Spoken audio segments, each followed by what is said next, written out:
Yellowstone.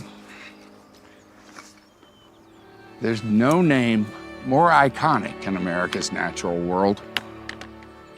It captivates and inspires us. It's a massive ecosystem that includes these very mountains and this gorgeous valley. It's a beautiful place my family was lucky enough to call home. This was the best playground a kid or a big kid like me could have asked for. Well, my kids aren't young anymore. Time truly changes everything, even a place like this. One that looks like a time capsule. But it faces constant threats that could forever change what makes it special. Today, a group of citizens and scientists like wildlife biologist Doug Smith, business leaders and outdoor enthusiasts like me, we're working to preserve this priceless natural resource, and we're finding solutions for a 21st century Yellowstone. So where do you start?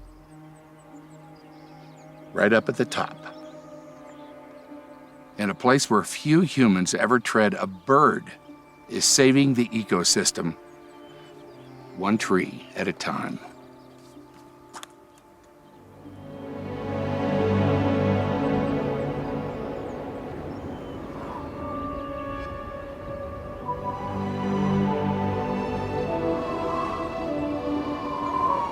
It's a pristine wilderness of mountains, forest, and rivers. Here, geologic wonders create an impossible palette of color and texture.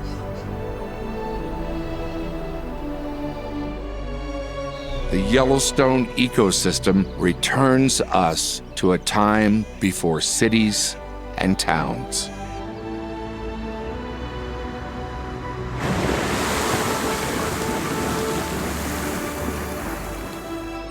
Before the spread of humanity. When the laws of nature ruled over this country.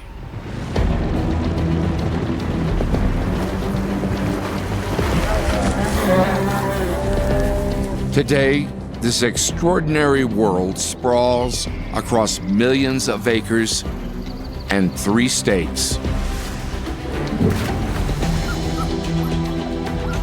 But its grandeur can't protect it from every danger.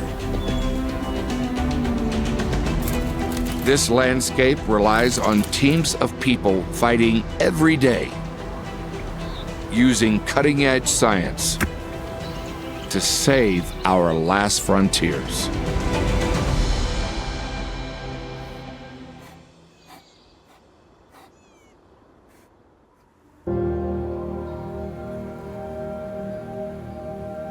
Rising over Granite Peak, the highest point in the Beartooth Mountains,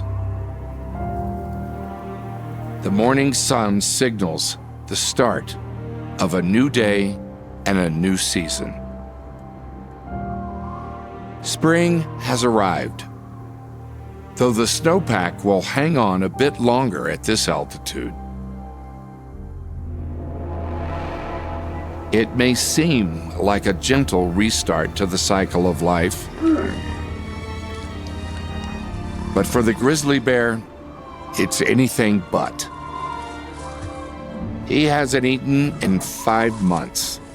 He's lost 30% of his body weight, and he is ravenous.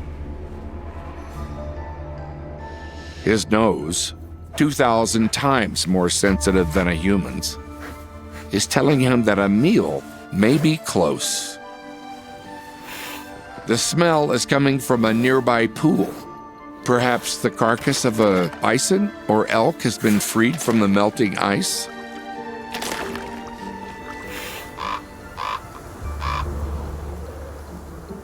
The question is, can he get his prize without getting too wet?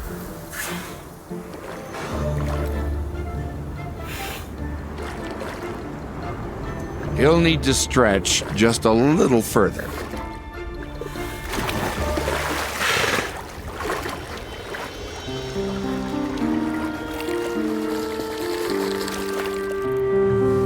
Well, so much for staying dry. Looks like this opportunity wasn't worth the effort after all. With their impact felt across many habitats, grizzly bears are more than just common predators. They are a measure of this great wilderness itself. Yellowstone is not simply a park. Comprised of over 22 million acres, it is the largest nearly intact temperate zone ecosystem on the planet. Within its boundaries, 2 national parks, 6 national forests, 3 national wildlife refuges, and millions of acres of public and private land. The original boundaries of the national park were established in 1872. They were organized around the landscape's iconic thermal waters. But scientists have long known that the value of this ecosystem goes well beyond its geology. In the 1970s, they began mapping the territory of Yellowstone's resident grizzly bears.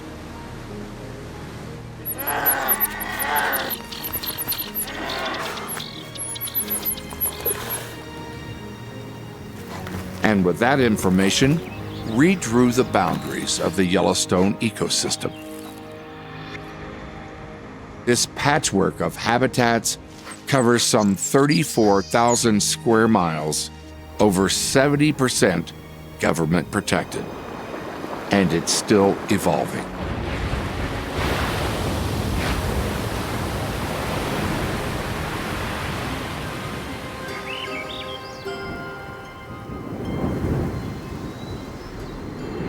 The ecosystem holds 11 different mountain ranges.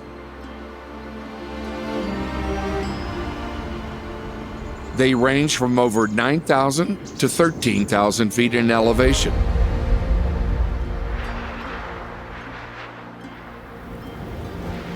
Their snow-capped peaks provide water for the region and recreational areas for skiing, hiking, and rappelling. The alpine tundra may seem barren, but it's not. Lodgepole pine, subalpine fir, and kinnikinick sow in fertile pockets.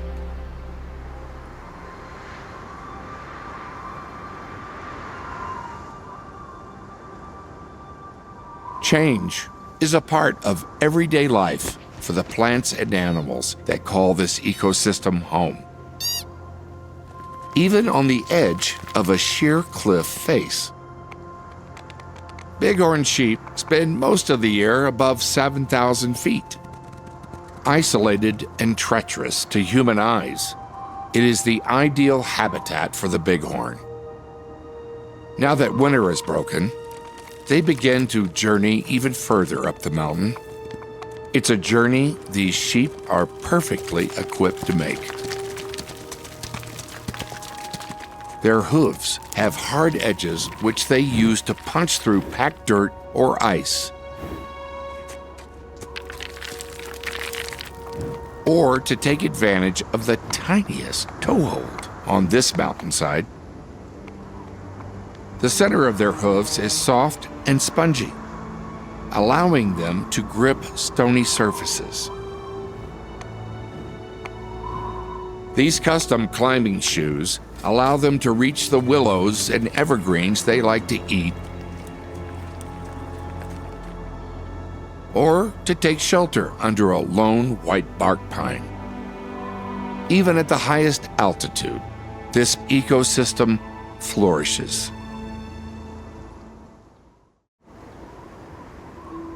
Yellowstone's collage of overlapping habitats teem with life.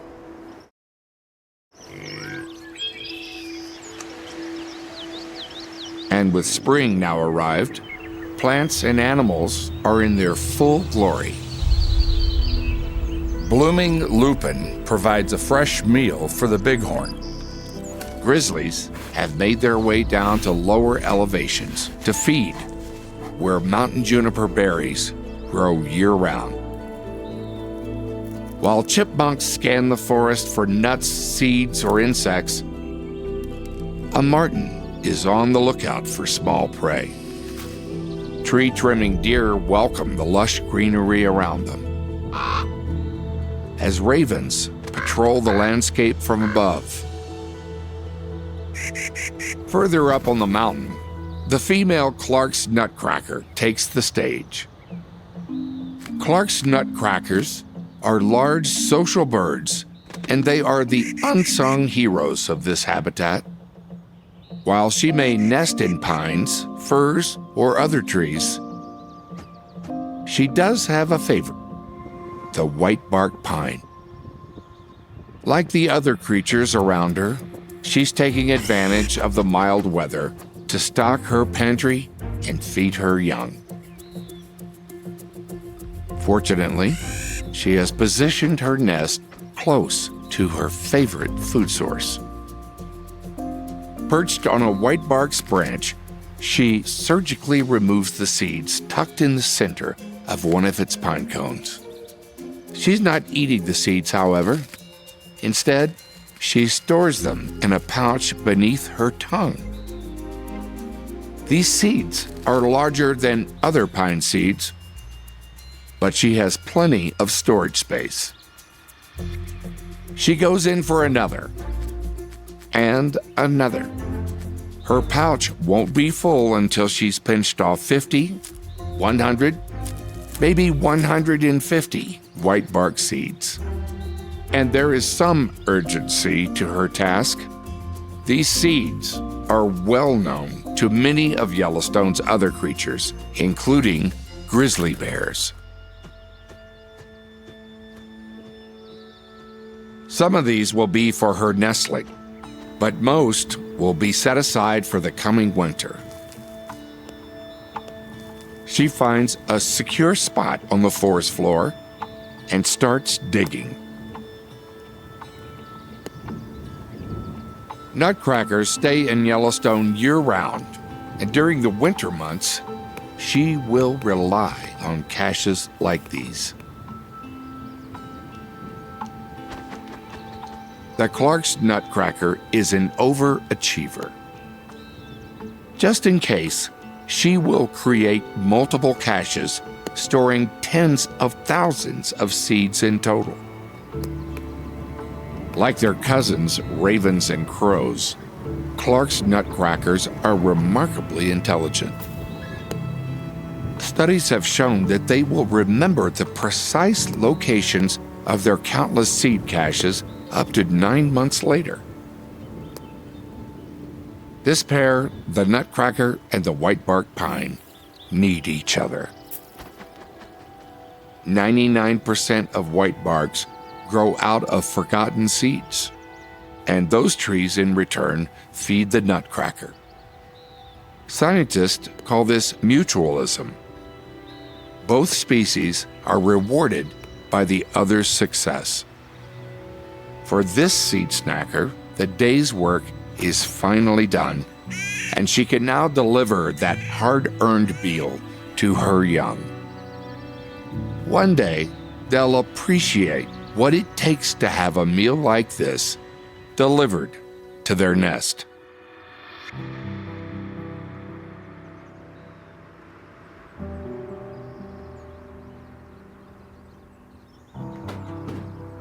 Doug Smith has spent the majority of his professional career in Montana.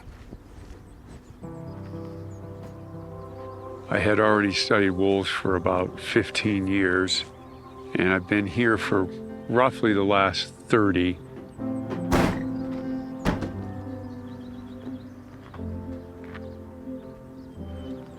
My life here kind of morphed into more than just wolves, though. I worked with elk, I worked with birds. I've really tried my best to learn the greater Yellowstone ecosystem. Doug worked as a senior wildlife biologist in Yellowstone National Park for 28 years. He supervised various programs, but is most known for the successful wolf reintroduction into the Yellowstone ecosystem.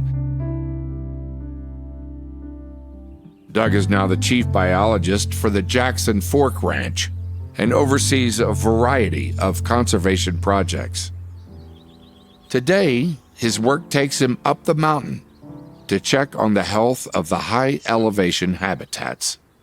A key element to think about is how can the high country be connected to the low country where you and I live, and we rarely get up there.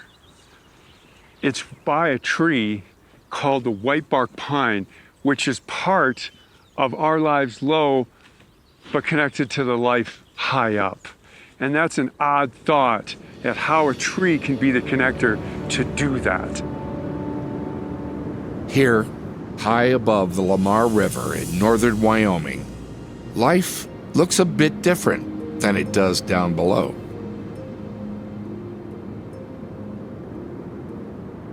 The whitebark pine grows in some of the planet's harshest terrain. It may not share the towering, majestic appearance of its more familiar neighbor, the lodgepole pine, but its unique look gives us some clues about its ability to survive. Like the bighorn's hooves, the whitebark's form is made for these rugged mountains. Its branches spread outward, not upward, creating a broader, sturdier canopy than a lodgepole's or an aspen's. It's a stately tree, growing high. It can take on any form, tall and straight, or battered and torn by the wind. It's slow growing. It can live centuries, maybe even 1,000 years. So it's out of sight and out of mind. Throughout their lives, whitebarks provide shelter beneath their branches for animals like bighorn sheep and for snow.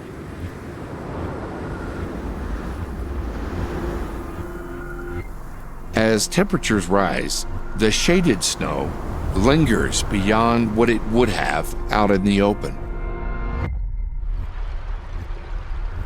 By preserving the snowpack, the whitebark allows meltwater to flow through the spring and into the summer months. This is crucial for the survival of life that depends on this mountain water, like bison, wolves, elk, moose, and beaver.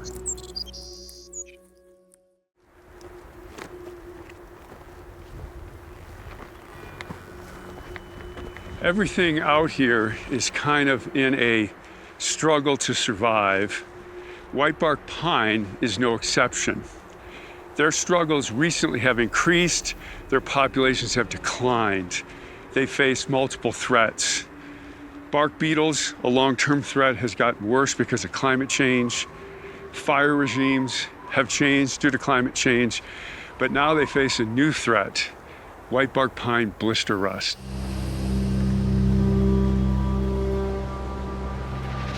Blister rust is an invasive fungus that is native to Asia, where local trees have built up a resistance to it. It arrived on this continent in the early 20th century. The fungus enters the tree through its pine needles or anywhere its surface has been broken. It then seeps inward to the tree's core, and before long, telltale blisters appear on the tree's surface. And when they burst, clouds of spores are released into the environment.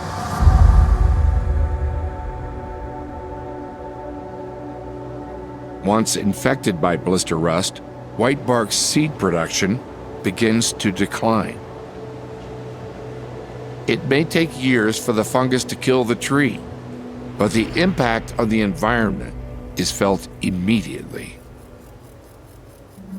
In the place of nutcrackers, the trees may soon find opportunistic pine beetles attacking their branches, a fate that few can survive.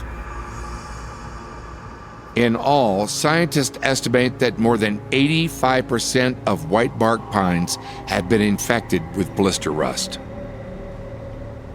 This ancient, essential tree is in trouble.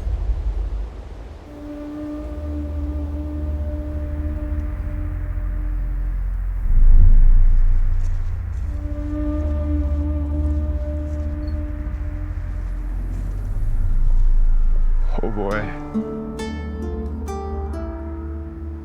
I remember this stand a couple decades ago. I was here and all these trees were alive. And now everything's dead.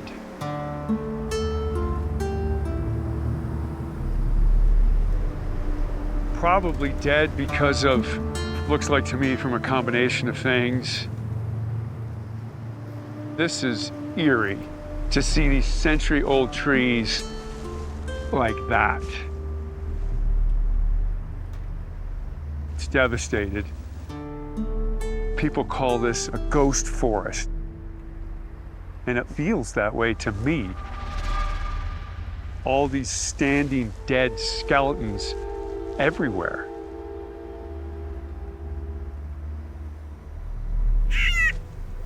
But I do see signs of hope here. These 3 saplings are the result of a nutcracker cache. This is really cool. It's exactly what nutcrackers do. They take the seeds, they bury them in the ground, thousands of them, and they recover well over 95% of them, but they don't get them all. And this is how whitebark get reestablished. For a nutcracker to play its role, it needs healthy trees. And for the whitebarks to regain their health, they are going to need some help from scientists. A stand of fungus-resistant trees is an important discovery.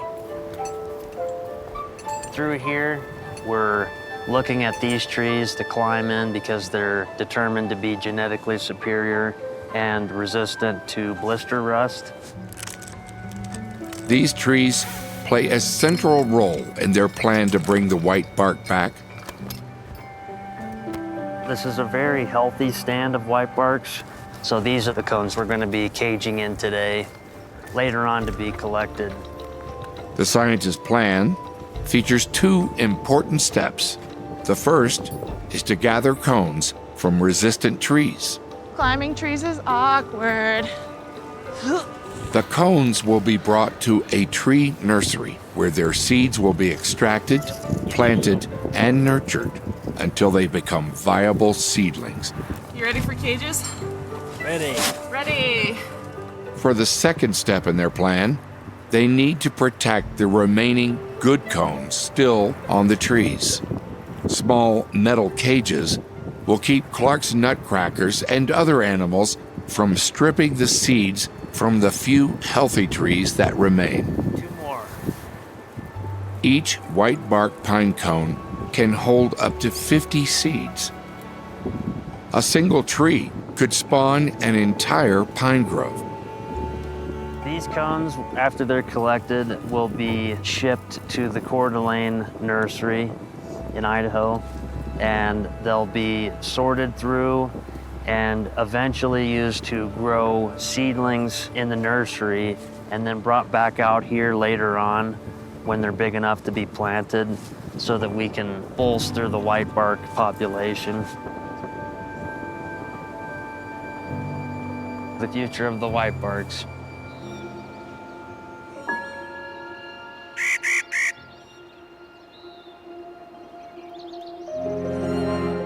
Scientists know they need to protect the whitebark, but they also need to support the tree's hero, the Clark's nutcracker.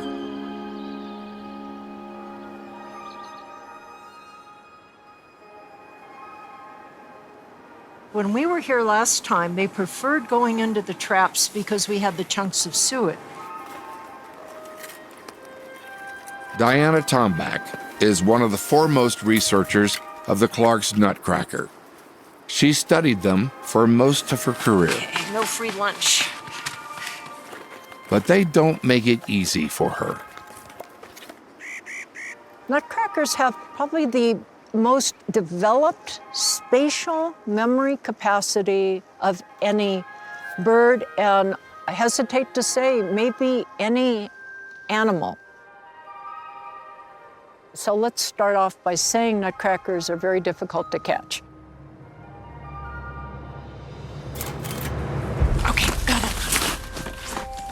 There is a sweet spot in the timing and the conditions to be able to catch them. You have to have enough snowpack remaining on the ground that they are taking an easier route than digging up caches. To date, we have trapped and tagged 11 nutcrackers. It may not sound like a lot, but that represents several years of work. She's here tracking the movements of the Clark's nutcracker. The goal: identify population numbers so scientists can identify robust habitats for both the bird and the whitebark pine. Whitebark pine occurs entirely within the range of Clark's nutcracker. It depends on nutcrackers. They're the primary seed dispersal agent. An individual Clark's nutcracker could place 30,000 or more seeds in the ground each year in about 10,000 seed caches. All of these seeds are potential germinants of whitebark pine.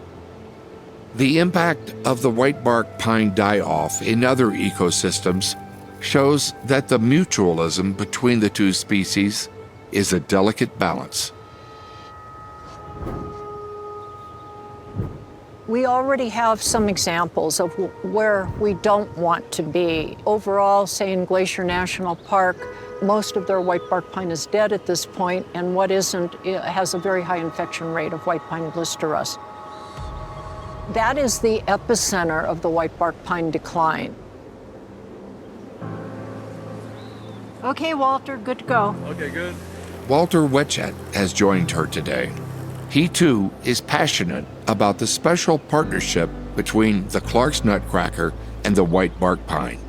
One of the things that's really interesting about these birds is that they put their caches everywhere. They're looking at where can I put a cache where it'll survive the winter, where I can access it early the next year. You'll see them growing in the most crazy, inaccessible spots. And that's because the Clark's nutcracker put them there.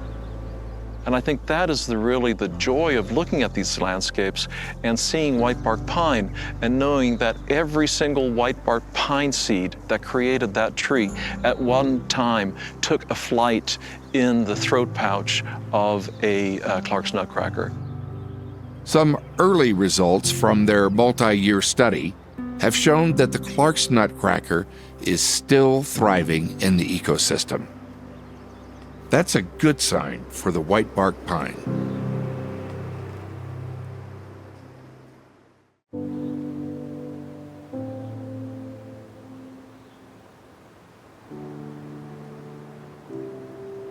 Changing seasons have a way of marking time and the cycle of life in the Yellowstone ecosystem. Winter comes early in the high country. It's a time of year when life in these mountains becomes a struggle for survival. And the whitebark pine is mission critical for every living thing in the Yellowstone region, from the bighorn sheep to an apex predator like the North American grizzly, to the people that live in the valleys below. The Clark's nutcracker depends on the whitebark pine, but it's not the only one. Meet the red squirrel. There are two ways to tell the difference between this squirrel and its gray cousin. First, he has the distinctive red coat surrounding his white belly. Second, red squirrels are highly territorial. Outside of mating season, he leads a solitary life. Enter his territory at your own risk.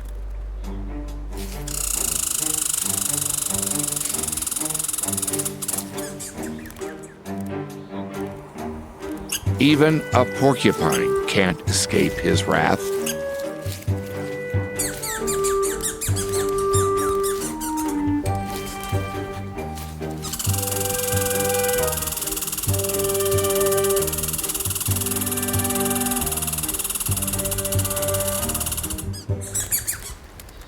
Squirrels feed on a variety of things: berries, nuts, fruit.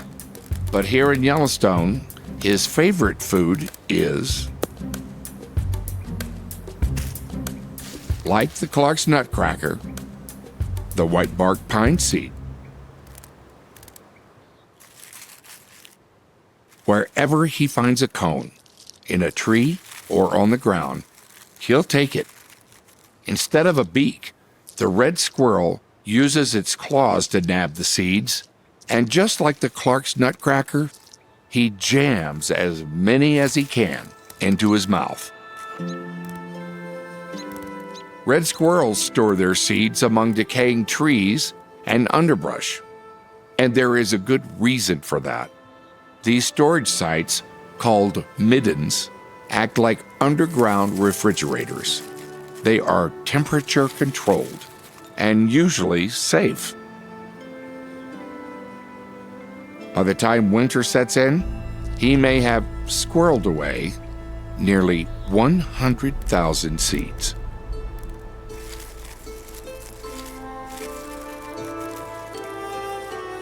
He understands that there is no such thing as having too many seeds, because you never know what might happen.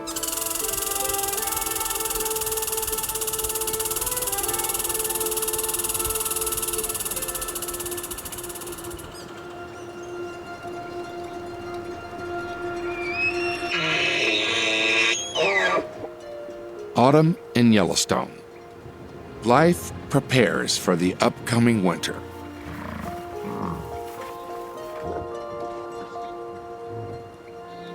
Animals move towards warmer and more fertile lands. Months of warm temperatures have dried out the landscape. It can be as unpredictable as it is beautiful.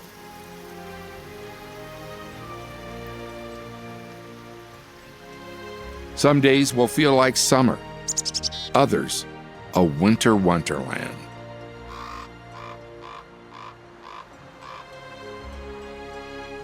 The mountaintops are the first to feel the cold.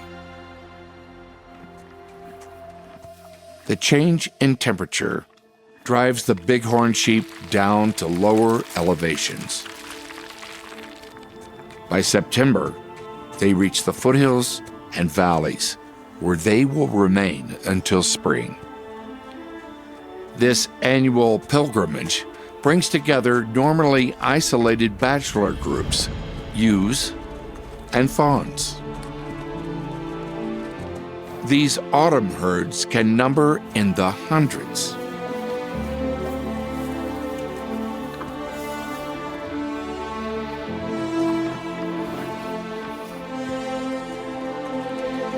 But they can still be fragile.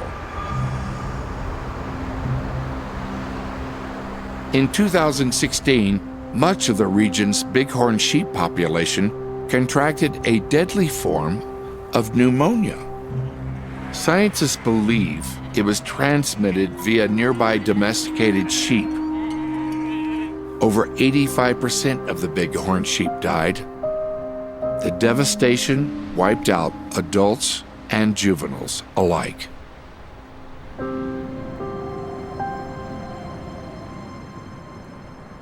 Experts from the National Park Service, U.S. Geological Service, U.S. Fish and Wildlife, local universities, and conservation groups united to save the local herds.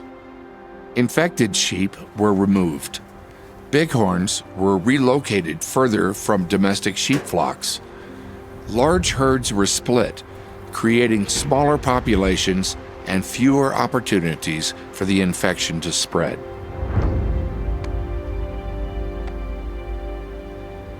By treating the bighorns individually, the team has helped the bighorns bounce back and thrive.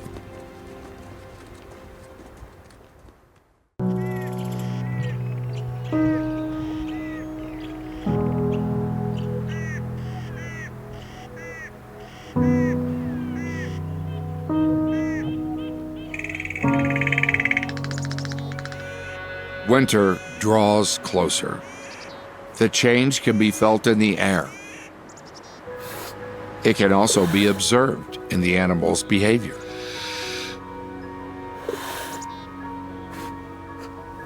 The grizzly has moved back up the mountain, closer to his den.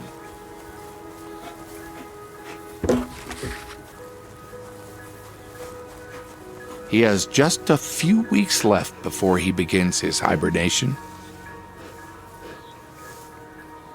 He's at his peak autumn weight, and he's still hungry. A fat bear is a happy bear. He's not likely to find a carcass or a fresh trout at this elevation. But he knows where he could find something almost as good.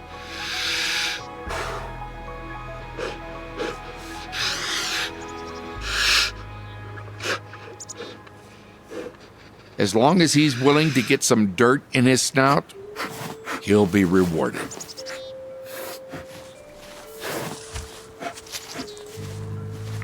And there it is. A midden teeming with whitebark pine seeds.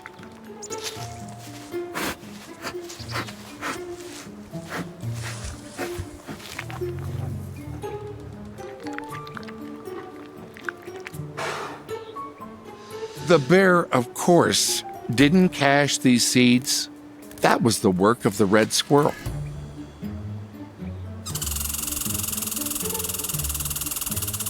A very unhappy red squirrel.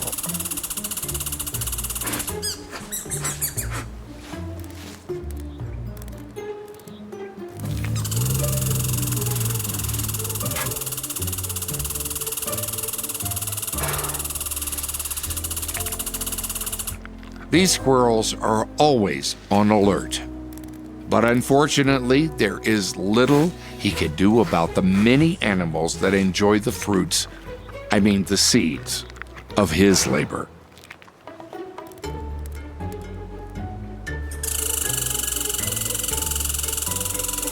He vents his frustration, but the grizzly is unmoved. Every seed is worth the effort it takes to get it into his mouth. And for the red squirrel, at least the local bears will be heading into their den soon. He has likely been through this drill before, so he will continue to do what he does best, gather seeds and try his hardest to hide them from his hungry neighbors. And if he forgets about one of those hiding places, well, that's okay too. Those seeds could grow into a new cluster of whitebark pines.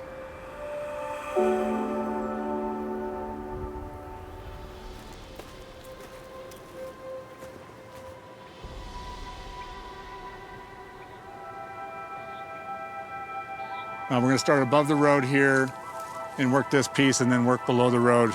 And we want to look for the best microsites, right? So we want to be focusing on the down logs, the stumps. Saving the whitebark pine requires scientists from the U.S. Park Service, the U.S. Forest Service, and local conservation organizations to know each seedling intimately. The seedlings are sorted by their origin and their elevation tolerance.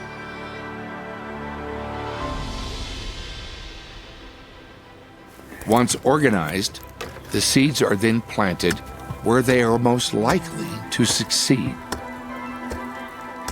That is one nicely planted tree and a good little microsite. The team looks for sites with the right balance of shelter from the elements and exposure to the sun. It will be some 50 years before seedlings like this are fully grown. The scientists who raised them thus far may never see them reach this stage.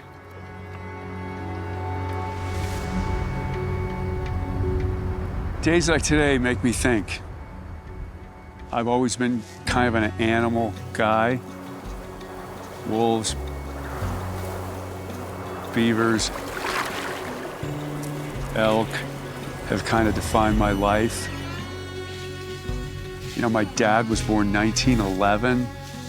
These trees are older than that. And this ecosystem has evolved with them. Everything's been held together. I really didn't think about the high country and these trees and what they meant. But seeing them alive, then seeing them dead, makes me think about what's their role? How are they connected to this? They help the water. That's where the snow falls, the deep snow of the winter. And it takes a while, into June sometimes, July even, for that snow to come off, because those whitebarks, when they're healthy, hold it. They have shade, they're green, they're thick, they keep that snow cover so it comes off in a trickle. So the trout, the beavers, the birds have water through most of the summer. And it didn't dawn on me until I just saw these dead trees, that they have a role in holding all of this together. The high country connected to the low country and everything in between. If there's anything that whitebark pine has taught me, is that it's a human-dominated world. And most of the problems whitebark are facing are caused by us. So if anything, this is a call for action for us to do something to save the whitebark. We can mitigate some of the things that we've done. So now's the time to do something before it's too late.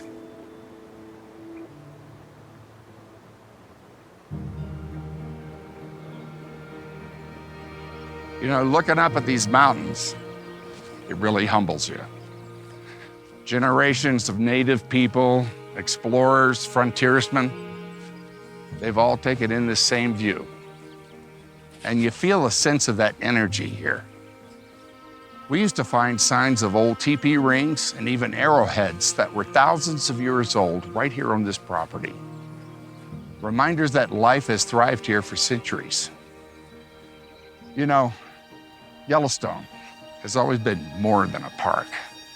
It's much more than that. It's a place for every living creature, no matter how large or how small. And up there, standing watch above it all, is the whitebark pine. Proof that even in the toughest environment, life finds a way. That's why this is a place conservationists, scientists, all of us, we need to preserve, one creature and one tree at a time.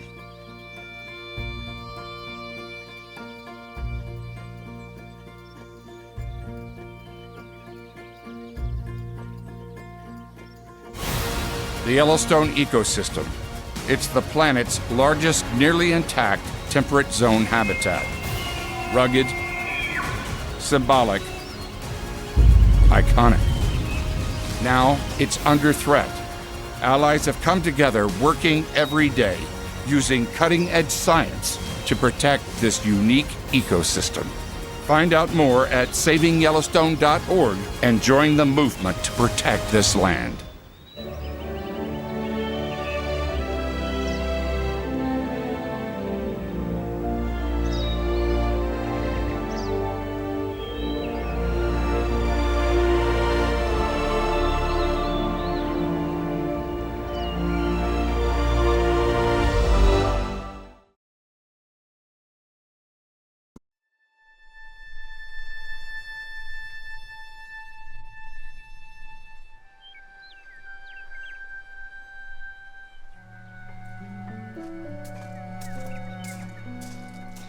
You know, there is nothing like being on the back of a horse in open country, sleeping out under the canopy of the starry skies. Makes you think of what it was like when mountain men like Jim Bridger came up the Yellowstone River Valley for the first time. You know, as a kid, most of my heroes were cowboys. And I spent a lot of time in my childhood playing cowboy, and in my years of Hollywood, I played my share of ranchers and gunslingers too. But here in the Yellowstone, I've known some real cowboys. Now, these are men and women whose very lives depend on this land, and it's an intense and close relationship with the earth. You know, every time I come back up here, I'm reminded that life here in the Yellowstone ecosystem is hard for both humans and animals. I used to say it's 9 months of winter and 3 months of house guest, but it means blistering cold winters and intense drought in the summer. And for God's creatures, it's a struggle just to find your next meal. Down in these prairies, humans and animals have to find ways to coexist and thrive. And it's never easy. But scientists from the University of Wyoming are learning how predators and humans can coexist so we can all live in a 21st century Yellowstone.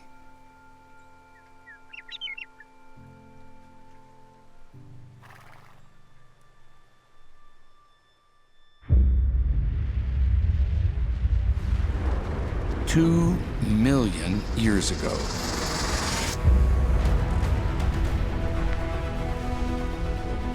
the American West was in turmoil.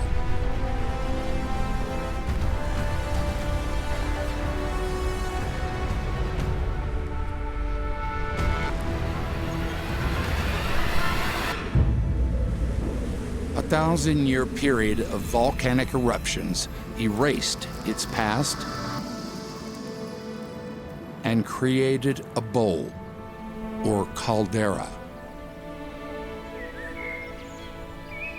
covering some 1,350 square miles. A sprawling, fertile valley and steppe-land now sits atop the site of that prehistoric devastation. This is the Yellowstone ecosystem, the world's largest intact temperate zone ecosystem, encompassing 2 national parks, 5 national forests, cities, towns, and wilderness across Montana, Idaho, and Wyoming. From the ancient eruption of earth and fire, an explosion of life. A place that can be both unforgiving and majestic at the same time. A place under threat by dangers both natural and man-made. Where one family of predators, wolves, coyotes, and foxes have fiercely held onto its home through resilience, creativity, and adaptation,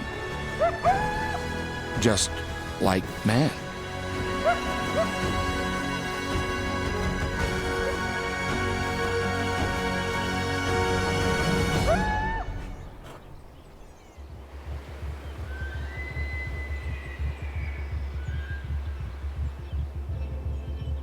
It's the end of summer.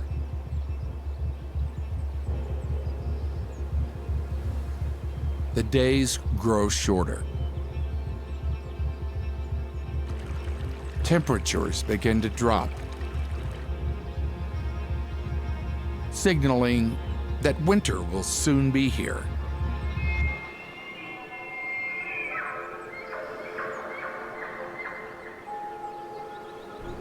A deep freeze will descend upon Yellowstone and its surroundings.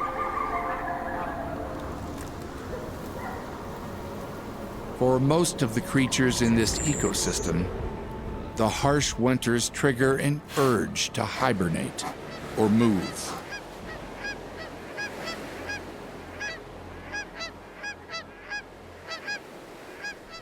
For the bison and elk, it's time to begin their grueling annual winter migration. Their journey will take them from the drainage area around the Gibbon River north some 60 miles to the warmer grasslands near the Gardner Basin.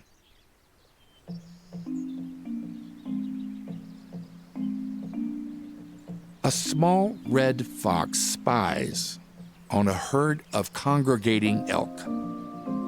Just 8 months old, he's already on his own.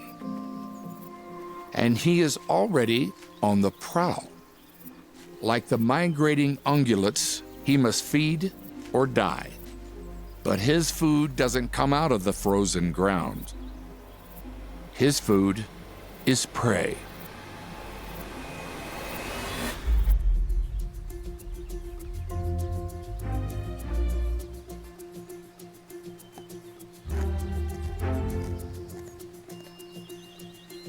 This season, sunlight grows more scarce by the day, and temperatures drop. The cold is tough for all animals in Yellowstone, but some handle it better than others.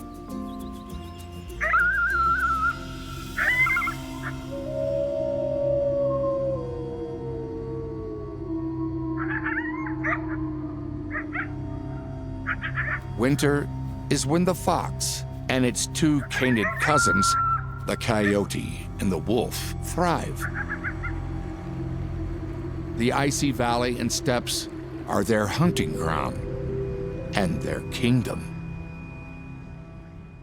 Their ability to withstand the blistering temperatures and adapt as humanity sprawls further and further into their territory makes this trio an example of toughness.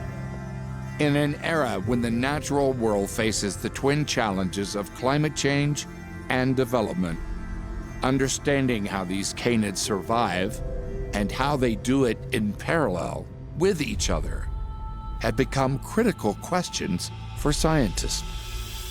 Over 3 decades ago, scientists embarked on a mission to revive the wild and create a healthier and more robust ecosystem. A key element is balancing the relationship between predators and prey. Biologist Doug Smith was a part of the team that released 30 wolves into Yellowstone National Park. From the start, this bold endeavor invited controversy. So the West was kind of won on wolf eradication. Settlers came out this way and they wanted to ranch and mine and make this a place that's habitable, and wolves really kind of got in the way. And no one really questioned that idea for a few hundred years. People adapted very, very quickly and got used to not having them around. So the West without the wolf became the norm. But for scientists, this status quo was not normal. But yet bringing them back was contrary to many people's idea of what living here was like. It was the right thing to do to keep kind of these mountains and forests and streams and meadows intact. And it was tremors, it was shock waves. Not everybody wanted this, and it was political, it was cultural, it was bad, it was ugly. I was all in on it. I thought it was the right thing to do.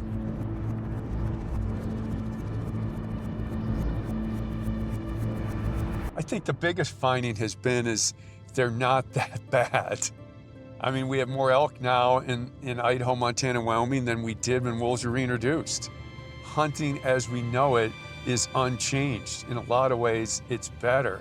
That indicates that we can live with wolves. Livestock depredations aren't out of control. There's still a rarity. And, this is with a fully restored wolf population. Restoration means creating a robust, healthy landscape that can withstand threats like climate change and population growth. Scientists are now determined to understand how predators, specifically canids, interact with one another and what those relationships mean for the ecosystem.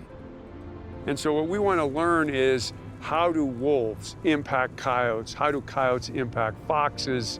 How does all of that work together on the different prey communities, rodent communities? And that's a key question that is being studied right now.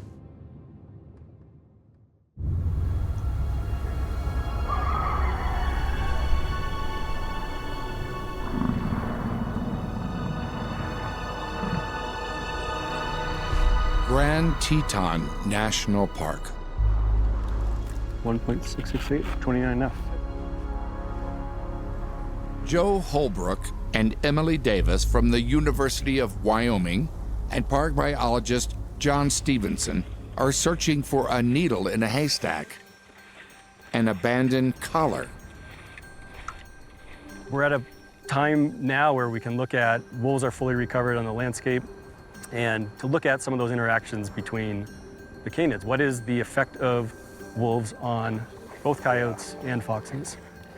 Mesocarnivores, or medium-sized carnivores, have tended to receive less attention in terms of both research and interest, but they are one of the more connected pieces within a food web, and so they're particularly interesting to ask questions about. Huh. Well, the coyote was here. A lot of the research understanding the interactions between an apex predator as well as a mesopredator have been done in Yellowstone. And so Grand Teton really allows us to ask these questions in this semi-new location just a bit south of Yellowstone National Park, but still in the greater Yellowstone ecosystem. Last year, we collared 6 coyotes to collect some pilot data to try to ask the questions of how these different dog species partition space, time, food, as well as habitat resources. Probably another couple hundred yards or so. How long ago did this collar drop off? Like 2 to 3 weeks ago, I think. Yeah. Okay. So there's definitely a little bit of snow since it fell off, but not a ton. And enough battery to keep it going for a little bit? Yeah. Sure. Great. There's not a lot known on these animals, even though they're very well distributed throughout North America. Most of the research has focused on wolves, and we kind of know what wolves are doing. What will be interesting to study is how they're balancing their lifestyle with these 2 other canids on this landscape. Reintroducing wolves into this habitat restored not just any species, but a keystone species. Like the words suggest, a keystone species supports the entire ecosystem. Remove this species, and the whole ecosystem suffers, including rival predators. Oh, that's loud. I think I found it. Oh, wow. But I'm used to doing it this way. Pass this Yep. way. Yeah. Yeah, for sure. Yeah, that's for sure it. I mean, I can see it and hear it without the wire, so. Awesome. Oh yeah, there she is. There it is. Sweet. Excellent. That's great. I love finding collars. It's fun. GPS monitors are an excellent tool for tracking a coyote's movements. For tracking its diet, the scientists rely on something a little more organic. There we go. Poop. Yay. I never thought I would study poop, ever. I always thought I'd be a spatial ecologist, but I am now studying canid poop. I mean, this would be perfect to collect. I know. Anywhere there's a scat, we'll collect that sample, send it off to the lab for metabarcoding, and what we receive back is species understandings of what's in that scat. So if the coyote has just eaten a bunch of rodents, we'll understand that that animal is primarily eating rodents, or it could be a mixture of things. Between the GPS readings and the scat, Joe and Emily are one step closer to understanding how Yellowstone's canids coexist. Perhaps they can use this data to explain how this population of coyotes can survive with wolves lurking in the valley.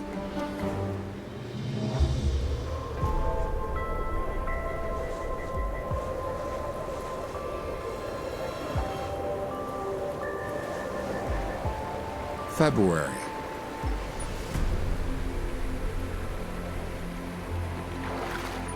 The snowpack piles higher as nighttime temperatures stubbornly remain in the single digits. In the exposed valley, sick and older animals won't make it to spring. A harsh reality of life in the wild. Those that survive the winter will do so just barely. The bison and elk forage for whatever grass remains beneath the snow. They supplement this thin harvest with fat reserves that they have built up since last year. The less energy the elk expends, the longer reserves will last.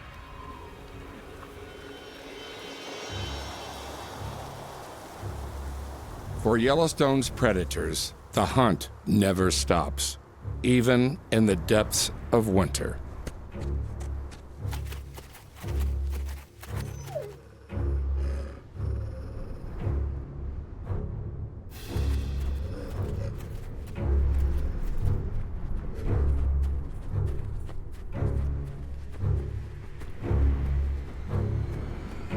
A wolf is unlikely to launch an attack on a herd of full-grown, healthy elk.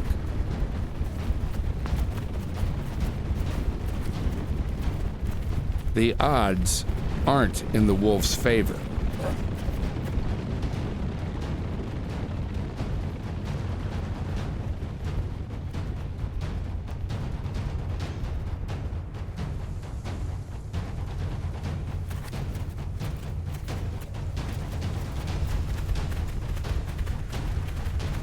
But when an elk is separated from the herd,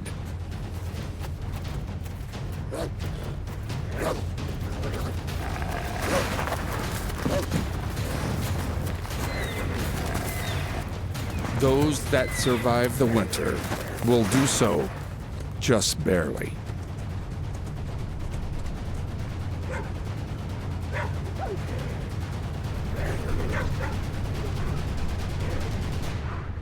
The struggle is brief.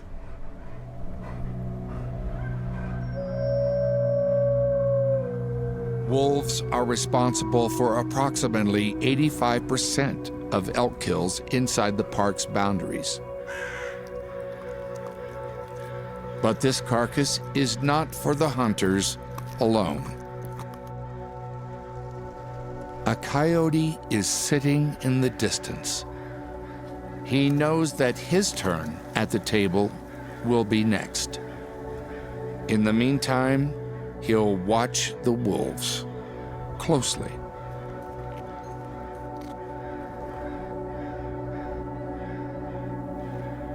They've finished their meal for now.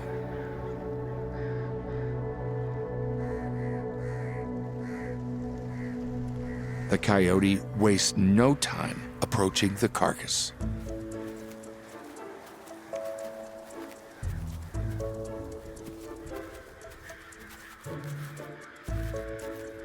He knows it's only a matter of time before the wolves return.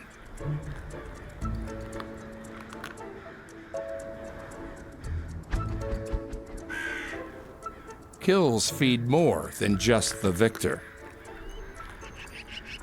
After the wolves and coyotes, the birds, rodents, bugs, and other creatures will have their turn. The importance of these skills is even more pronounced in the winter. A 2003 study showed that wolves consume less of the carcass in higher snowpacks, providing more food to scavengers at a time when it is needed the most. Yellowstone's animals seem to understand the rules of the valley. A wolf will attack a coyote. The coyote has had his fill. It's best to leave now and stay out of the wolf's sight.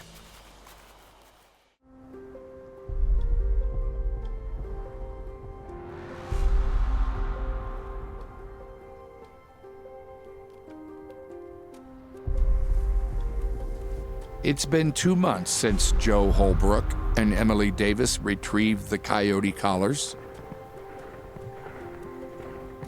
One of the unique properties of Grand Teton relative to these canid species is the dichotomy that has been observed across all of them. So wolves were gone, they were reintroduced and then restored. Coyotes were extremely abundant given previous work, but red foxes were difficult to find.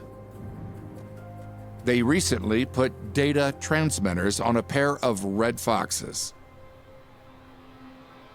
In terms of the initial collaring effort for red foxes inside Grand Teton, that was largely motivated from a human-fox conflict perspective. We covered a gradient in terms of human activity, but we definitely focused in areas where we expected sort of the problem foxes or the foxes that are likely to be in human-fox conflict. Collar data is kind of the gold standard in our world, and luckily, we finally have GPS collars that are small enough to work on red foxes. Where was this location last? I think it was right in here, but let me check. Yeah, we're super close. Maybe just a little more this way. Maybe through the trees? Yeah. Okay. Okay. So what GPS collars give us is a very exact location at certain times of the day. And so all of our collars will be paired up time-wise. And so we can monitor, okay, there's a wolf here, which is probably near a pack, because that's socially how they work. But oh, look, there's a coyote like half a mile away, and how do foxes interact with that? So it really gives us kind of a visual of how these animals interact with the landscape. Oh, I think I see some tracks now. Sweet. Oh, and a little bit of brown stuff. Oh, perfect. Yep, some more poop under the snow there. Some of the main questions we want to address is, what do they eat during the winter months? How diverse is that? What we'll look for is anything inside of that genetically. And it can help us identify multiple prey items that might be contained in that. And so it could be a vole, it could be maybe a snowshoe hare, red squirrel. So in other words, there's lots of information contained in there, and we can use cool new genetic tools to try to disentangle that a bit. Okay, let's keep on going. Joe and Emily plan to return to the field in the springtime. And if their assumptions are correct, discover evidence of how foxes' movements influence prey, but are also influenced by their canid cousins.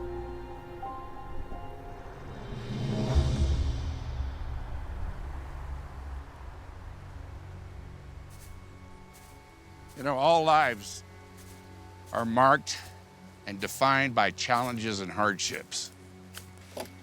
But whenever I come back here to this place, I find a genuine sense of peace, knowing that even in the hardest of times, nature has a way of renewing itself. The passing of winter up here marks the beginning of a new cycle of life and rebirth in Yellowstone. Rivers run high with snowmelt, and the river valleys are lush, and the grasses seem greener here than just about any place on Earth. For the wildlife in this region, spring also marks the end of one period of survival and the start of another for both predator and prey alike. Springtime. While snow still freckles the ground, the dominant color in Yellowstone's valleys is green. Winter has finally passed, and a bounty of grasses, willows, aspens, and sage bushes has begun to bloom. The bison and elk herds have made it through another season, though not without loss. For some older and weaker members of the herd, winter's grip was just too tight. For the coyote, a free meal may require stealth tactics against a much larger opponent. There is power in numbers. The coyotes form a pack to distract the grizzly.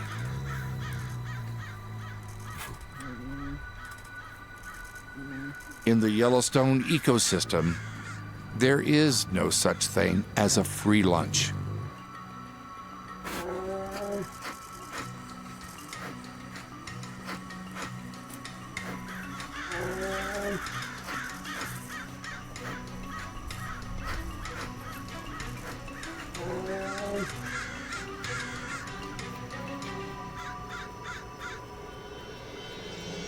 For the elk who survived the winter, the time has come to return to the south.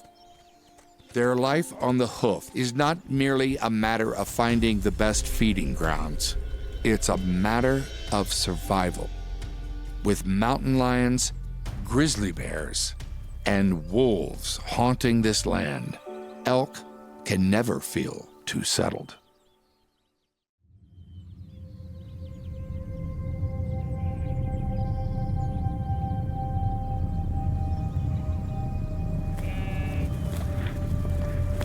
In our world, predators are an essential part of every ecosystem.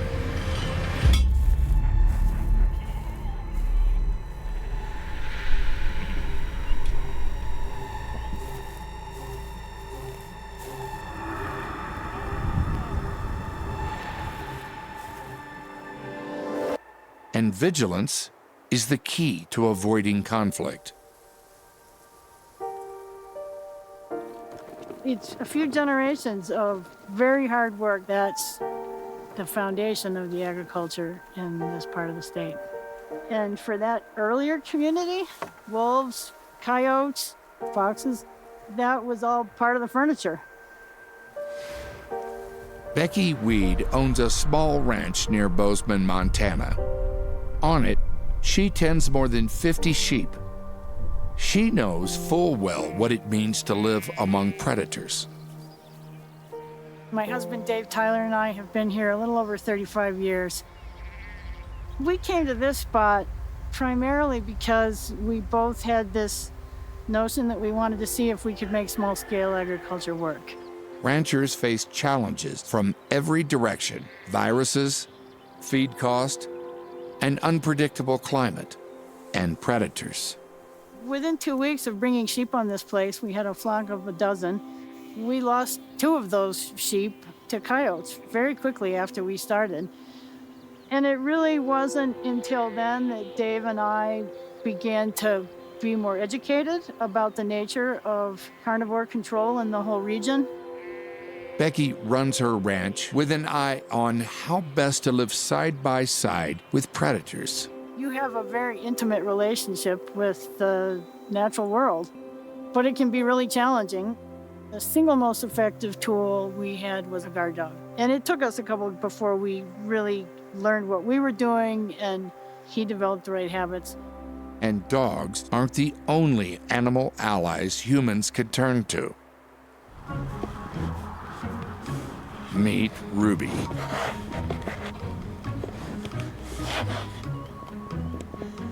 A guard burro.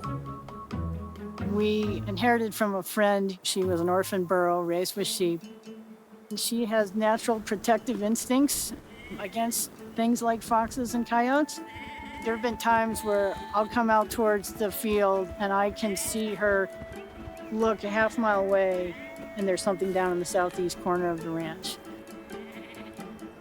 She's very tuned in to when strange people, strange animals, anything unusual shows up. She's usually the first one to have her antennae up.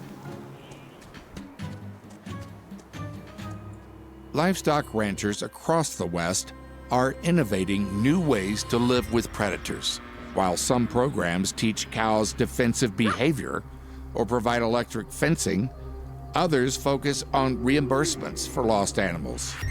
Each ranch is a test case for a new solution to an age-old debate.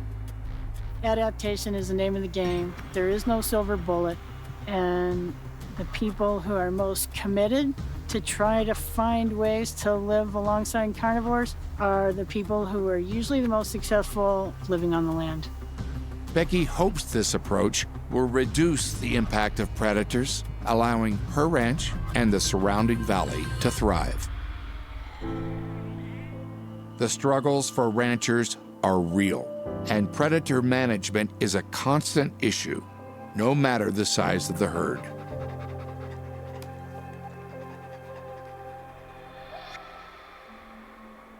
Conflict and death do happen, but conflict reduction and coexistence is possible.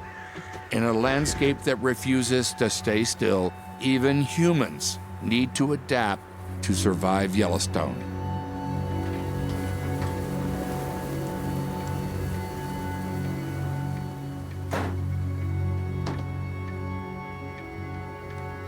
This is a rural landscape, a working landscape, which is kind of a area of conflict. And up over here is public land, the mountains, and that's kind of a conflict-free zone for carnivores. As they blend into this landscape, issues arise, and that's something I'm really interested in and have been thinking about for many years, of how you live right next to great carnivore habitat.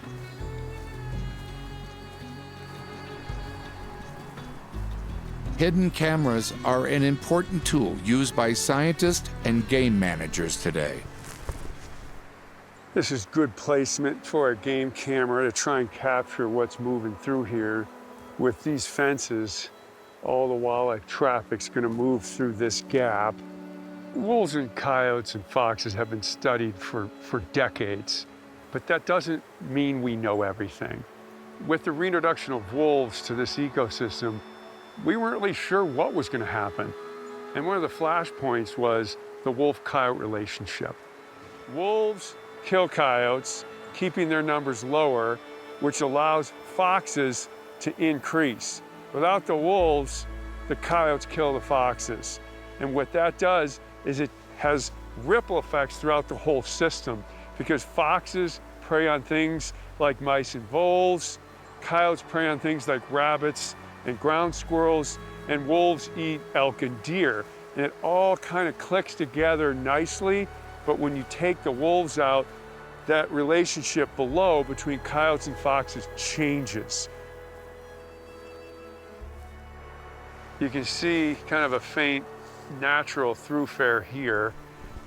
Yeah, this will work great. And so this needs to be studied so we can concretely document how these spin-off effects between wolves and coyotes impact other animals, for example, red foxes and what they eat.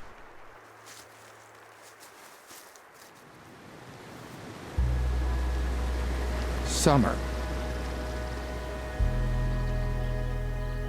The landscape is full of blooms. The river's full of meltwater.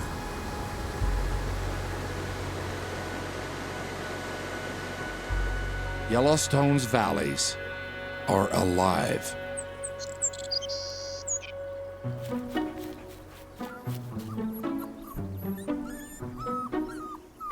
Not far from the grazing elk and bison, a coyote pup, just 3 weeks old, is already patrolling the valley.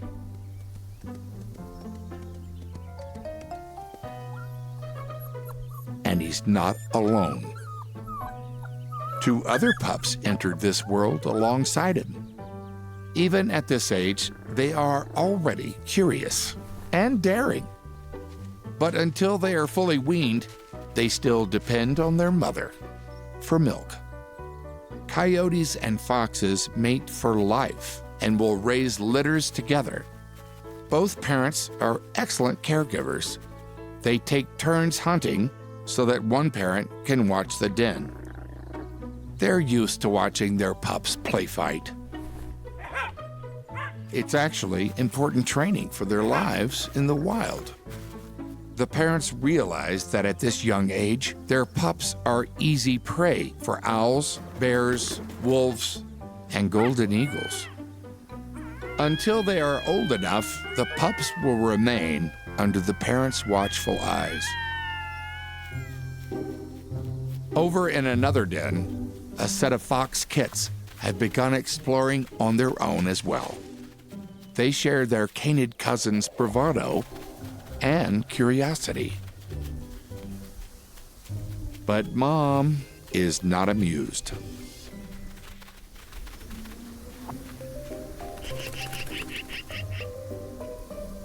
A magpie has caught the attention of the kit. Playmate? Toy? Like puppies, the fox kit will learn to decipher life's little riddles from his parents.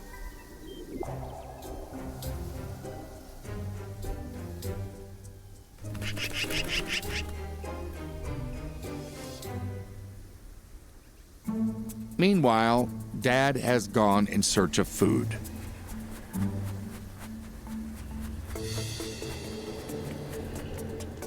His keen sense of smell guides him past an entrance to Yellowstone National Park. The trail then continues through the trees and into an open meadow. There, he discovers a vole's hiding place.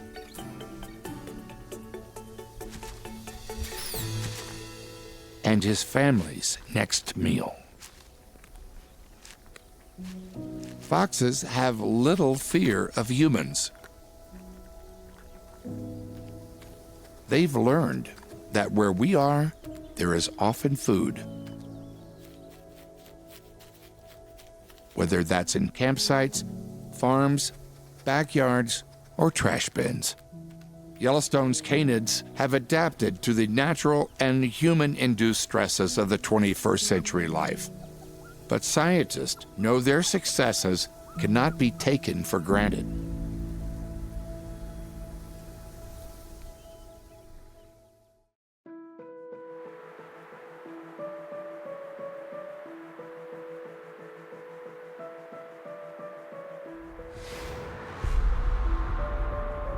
It's been 6 months since the team of researchers collared the red foxes inside Grand Teton National Park.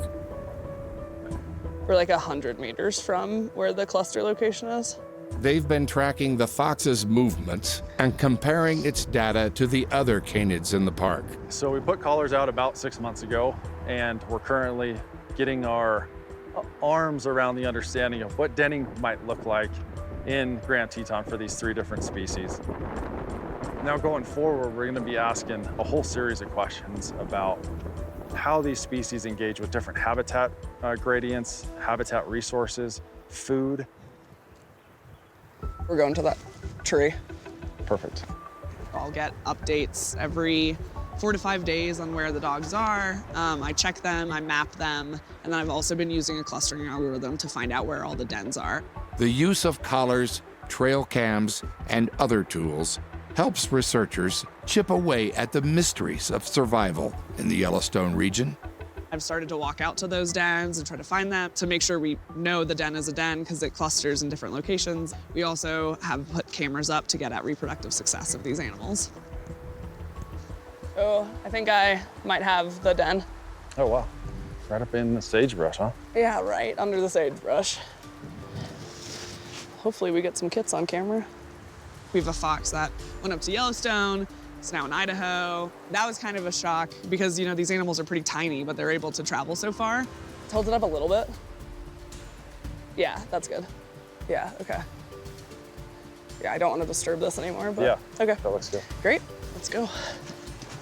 At this stage, we're still just collecting a bunch of data. We haven't really seen anything of particular note other than just starting to get an idea about where these species are placing their dens in space. And so that'll allow us to ask questions about how all three carnivores may be partitioned denning habitat.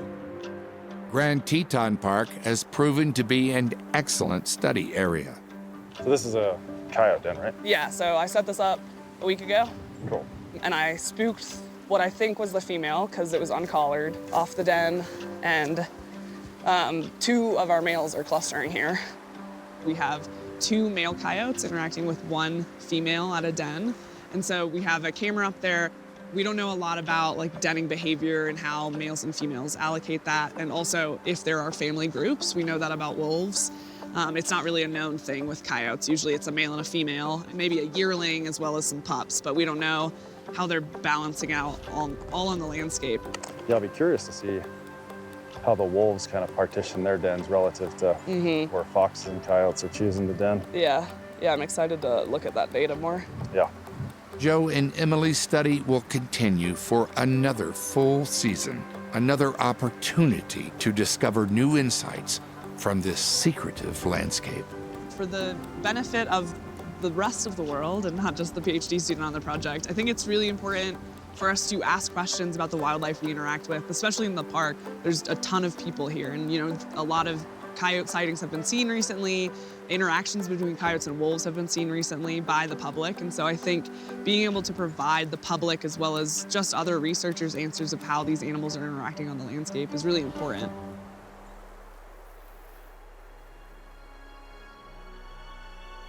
All right, let's see what we have on these things. Humans have been using this landscape for thousands of years. Valleys like this have riches of resources that people can use. Settlers came here hundreds of years ago and found equal resources that allowed their communities to thrive as well.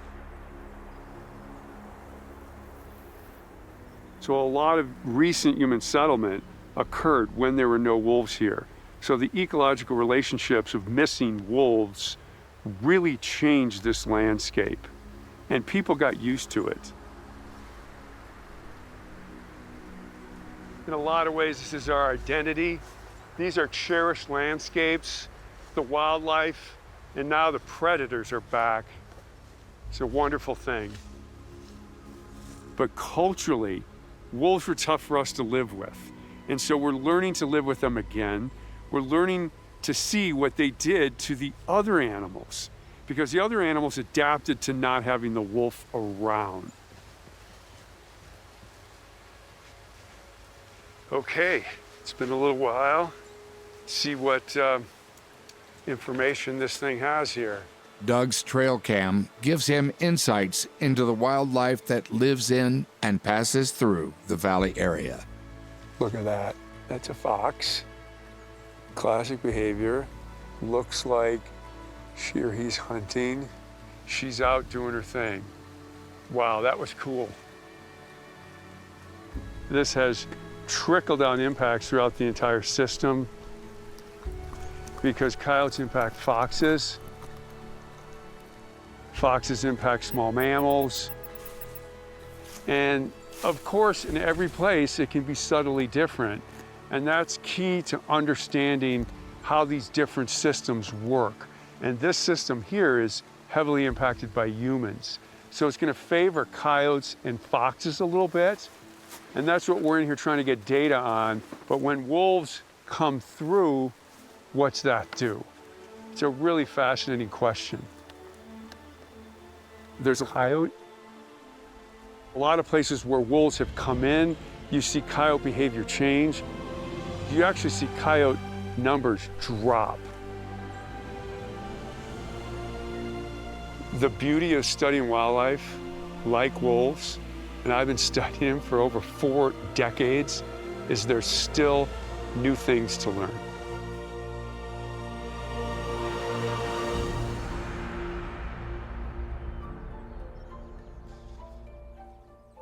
Living in country like this, it brings a person closer to something that's truly spiritual. I know that when I come back to this valley, I feel closer to God.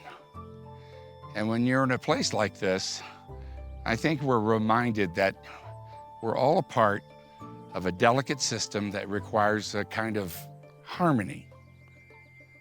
But sometimes I wonder, can we save it? Is there hope? For those of us who love this country, this land, these are the things that we think about every day. Life up here isn't without its challenges, but we're adjusting to them, and the animals are adjusting to them too. I think that's how we find a way to be more ecologically whole and help save this beautiful place for everyone. The Yellowstone ecosystem, a rugged, iconic, one-of-a-kind place. But this landscape is under threat. The fight is on to protect it. Find out more at savingyellowstone.org.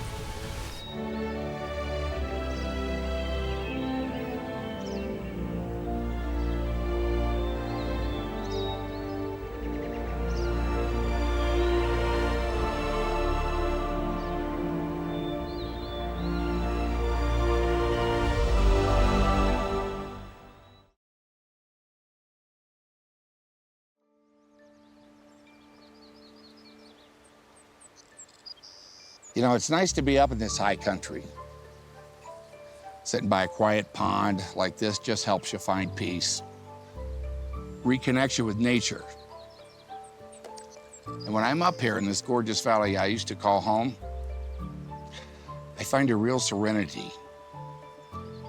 When I first came up here, I'd sit around the campfire with old friends, and we'd just sort of take it all in. We'd howl at the moon, look at the stars in the sky, listen to the sound of the streams, quiet language of Mother Earth.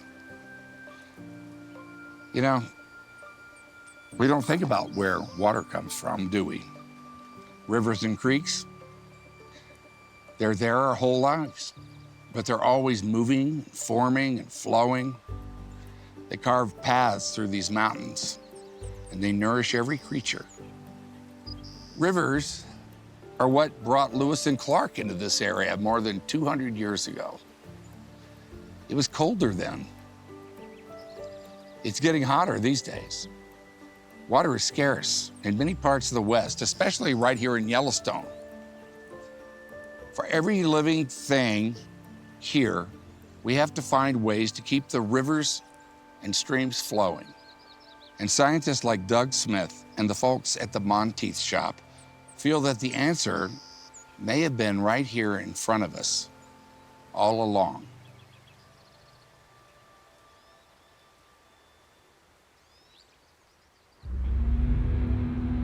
In July of 1805, the Lewis and Clark expedition reached the Yellowstone ecosystem. Meriwether Lewis described the waterways that cut through the pristine lands as dotted with beaver dams, succeeding each other in close order and extending far upstreams. There were little green islands of life dotting the rivers. He described the water as cold and pure.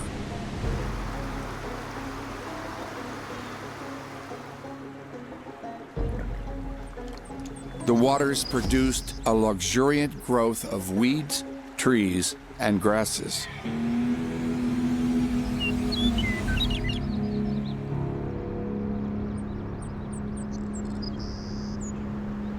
The Yellowstone region has changed dramatically since the time of Lewis and Clark.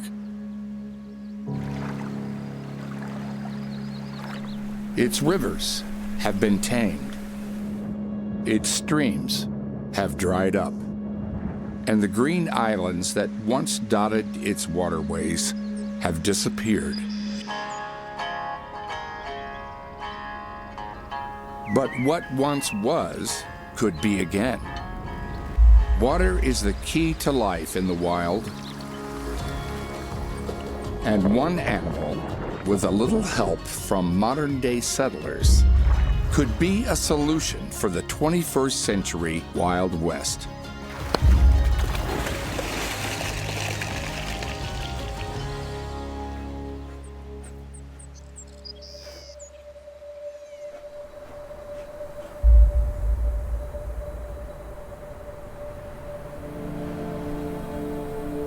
When the snow begins falling and temperatures plunge below zero,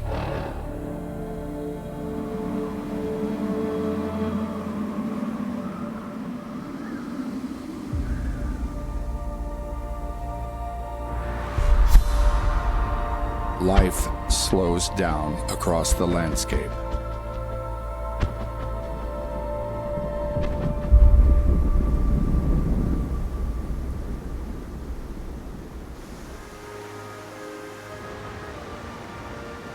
But not even a months-long freeze can stop the Yellowstone River from flowing. The 692-mile-long waterway is the largest undammed river in the lower 48 states.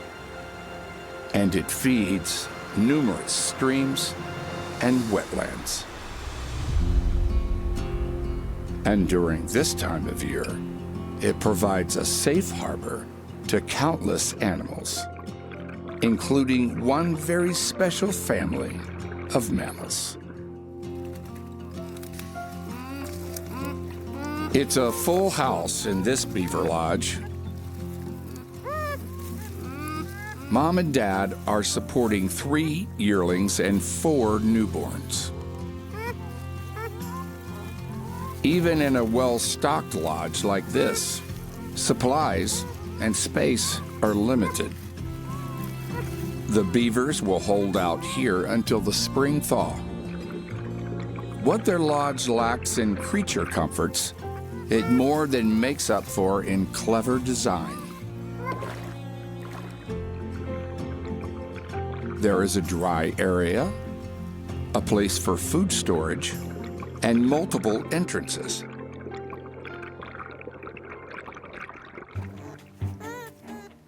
Mom and Dad have little time to rest. The newborns are still nursing.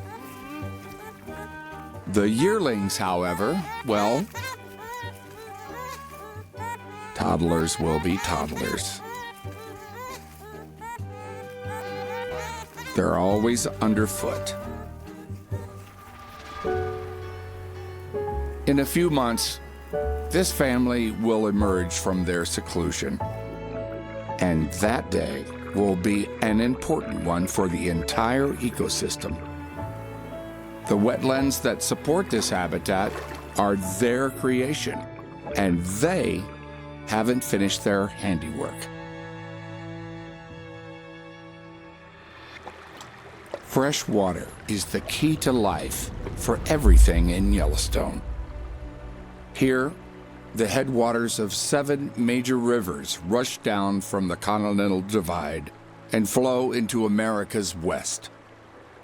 The Lamar, Snake, Firehole, Jefferson, Madison, Gallatin, and the largest, the Yellowstone.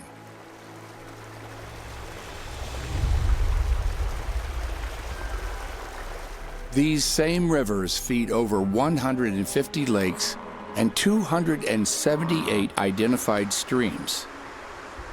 Over time, they've carved natural boundaries into the landscape.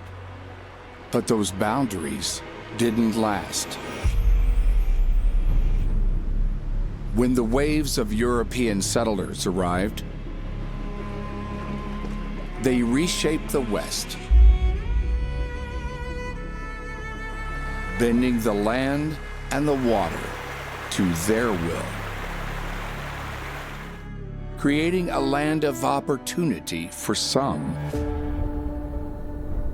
and limiting resources for others. Beavers were nearly wiped out. The animals that relied on their ponds suffered. Those same challenges, increasing temperatures, and a rising population still persist. Beavers, however, are making a welcomed comeback, and with them, they bring hope.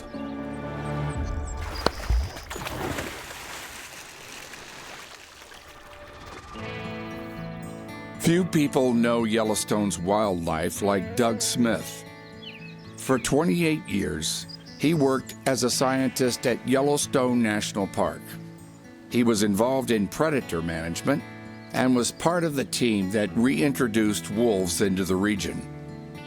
People know me as the wolf guy. But maybe the hidden secret to my life is I also studied beavers for 11 years. His current work brings him back to his earlier passion. Beavers really are a creature of the lake states, Minnesota, Michigan, Wisconsin. But beavers really across North America can't exist any place there's fresh water and the gradient for them to make their dams and ponds isn't too steep. So studying beavers for a good part of my career, what I've learned about them is they're often overshadowed by more charismatic other critters. And to study beavers, it causes you to study history. Beavers drove the exploration and settlement of North America. Some people call it brown gold. That's how important they were. And so these fur trappers were infiltrating all the rivers and streams and mountains all across the North American continent, looking for beavers. The downside was we virtually wiped them out across the continent. And so that changed ecosystems almost irrecoverably. And when you fly over a landscape that has no beavers, it's narrow and the streams flow straight and it doesn't look that vibrant or verdant. Today, beaver numbers are healthy, but nowhere near where they were centuries ago. And so that impact that they had was gone. And it's just starting to come back now. People realized what this critter, this rodent, did. He continues research at the Jackson Fork Ranch, and he's keen to see how riparian habitats on the property are doing. If Doug is lucky, he'll find a beaver lodge and its inhabitants. An active lodge means good things for the animals who call the area home, and good things for the ecosystem.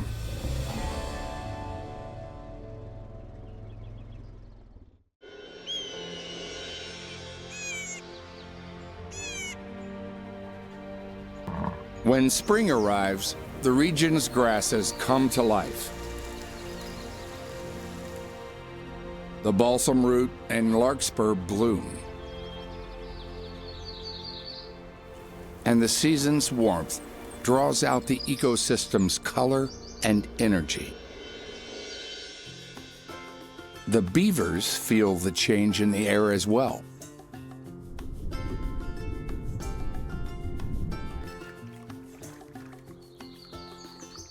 And after a long winter huddled indoors, they are ready to get back to work.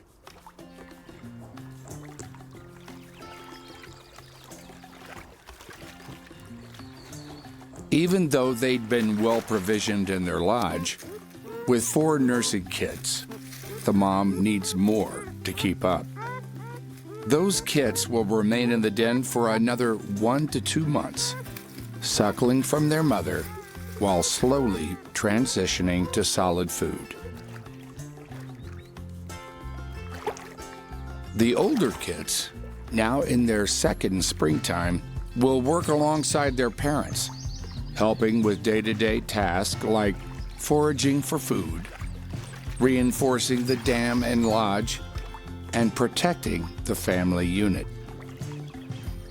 Family bonds are strong. Mom and Dad prepared well for winter. Everyone is hearty and healthy.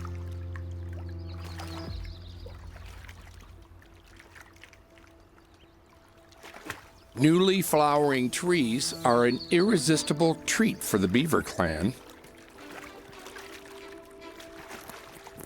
The willow trees down by the waterside are some of the first to bloom in this ecosystem. Their male and female flowers appear separately early in the spring as catkins, often before the leaves emerge. Willow trees thrive in and around the banks of Yellowstone's rivers and streams, and they are a key to this beaver family's success. After a few touch-ups, this family's home is looking good. They are ready for the hot, dry summer ahead.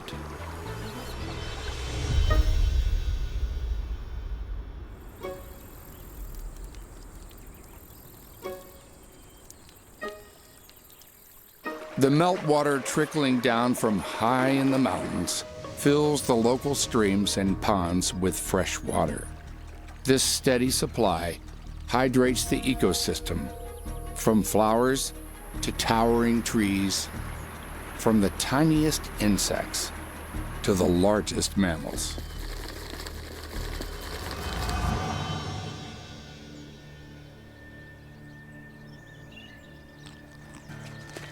This moose is fine by the water.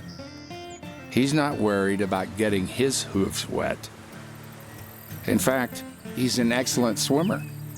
He can hold his breath underwater for up to a minute. Moose are the largest, tallest, and heaviest members of the deer family. In North America, bison are the only land mammal that outweighs him. He's shedding his winter fur, giving him a bedraggled look.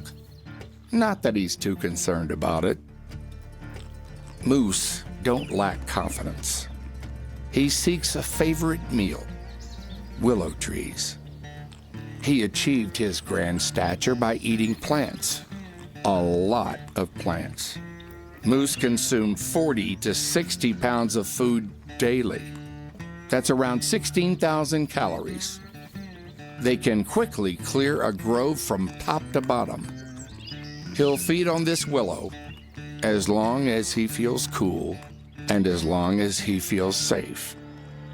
Mountain lions, bears, and wolverines hunt moose, but their most feared predator is the wolf.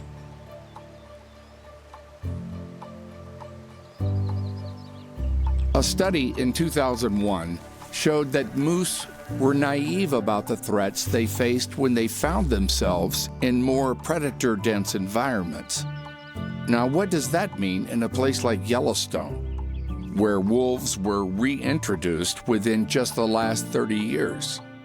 Before the wolves' return, moose and other ungulates would clear entire groves of trees. But now that wolves have returned to their habitat, moose have been forced to change their habits. And as a result, no longer overgraze valuable riparian habitats. Moose populations are lower than they should be in Yellowstone. Factors like the 1988 wildfires and increasing temperatures have impacted their numbers. But one team of scientists think they can help moose bounce back by supporting one of the animal's key allies. Kevin Monteith from the University of Wyoming is very familiar with Yellowstone's valleys and waterways. His research group, the Monteith Shop, studies various animals that call this landscape home. So a few yards, probably anywhere in here she should have bedded down this morning. Today, his research has led him to this wetland habitat. Let's scope around and see if we can find her bed site. Okay. We had her here at 3-ish At 3 a.m. Yep. With graduate student Macy Jacobson, they're looking for a moose resting spot.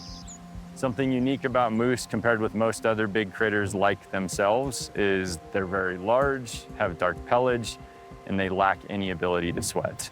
When we take that and consider moose habitat, especially within the lower 48, and we think about these riparian complexes and the affinity for moose to be present within them, our focus has been on those willow communities as a source of food and sustenance.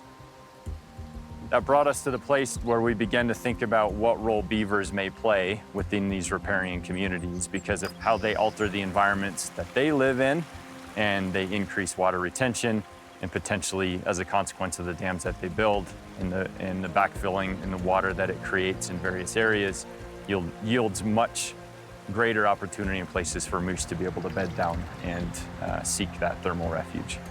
It may sound like an unusual pairing, a massive moose alongside a swimming rodent, but that little rodent can do wonders for the moose's survival. We already know that they're ecosystem engineers. We know they make great change in the environments they live in, but of what change that they are causing, what does it mean for moose, and what does it mean in particular for moose food and their thermal environment? Kevin and his team have devised a clever way to track how moose interact with riparian habitats. So the moose we're working with are fitted with GPS collars that send us hourly locations multiple times a day. From those hourly GPS locations, it allows us to know where the animals are, what they're doing, but then also be able to identify places on the landscape that they're spending more time, or specific spots where they're spending an increasing amount of time that would be associated with the bed site. The data revealed by the collars give scientists a one-of-a-kind glimpse into a moose's life. Our collars that these moose are wearing are fit with cameras as well. The collar is activated once the animal gives birth, and then from the time they give birth, at least up until wintertime, what we're getting are basically 15-second clips of what the animal is doing in conjunction with each hourly location during daylight hours. The power of that is it yields some pretty fascinating footage for us to be able to peer into animal behavior and what they're doing, but in addition to that, gets us a sense of their feeding patterns, what these animals are eating, that we can then use to quantify diet. The research measures the impact of a healthy wetland habitat for beavers and moose. In this area right in here, as we see with the small dams that exist along this drainage, are creating a lot of back pooling of water that are basically expanding the options. As you might think about a drainage that's just a focused drainage point where the water only runs down through it, and the beaver dams help back up that water and create more mesic areas that are substantial thermal refuge for moose. It stands to reason that an animal built to survive Yellowstone's winter would struggle to stay cool in even hotter summers. But there is more to the story. Sometimes we have to quantify the obvious if we're going to be able to put the right messaging around it and create the hook that can result in change. And when we're talking change, that's largely change for us in our behavior and what we're willing to accept or not. There's fresh droppings right here. This is definitely from her this morning. There's some browse leaders here. This was right in her area where we're searching for a bed. We're not coming up with a bed site. So probably just down here feeding and didn't actually bed down this morning. I think with this, it's necessary to create some momentum behind not only what we can do for moose, but how we may be able to use a critter that isn't appreciated to the level that, I don't know, maybe they should be. Kevin and Macy will study this habitat for another few years. The information they gather will help not only scientists, but also the community at large. We're working with landowners who have recently realized the potential for beaver to improve the habitat on this property, not just for moose, but for fish, birds, their livestock. I think diving into the human dimension side of it and learning how people are living alongside them successfully so that we can implement that broadly across the landscape so that we can continue to recover the species.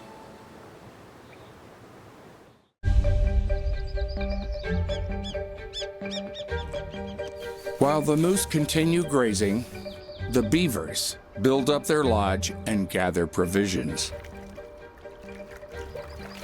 The dam they built is strong and has created a large pool behind it, a new aquatic habitat. A beaver pond like this quickly becomes the go-to spot for local fauna. Land creatures come to drink, Fish multiply in its tangled shallows. Insects are drawn to the moisture, while birds discover a new feeding area stocked with fish and bugs they like to eat. And these birds aren't alone. Raptors, waterfowl, over 200 species of birds in all, 70% of them depend on the area's waterways for survival.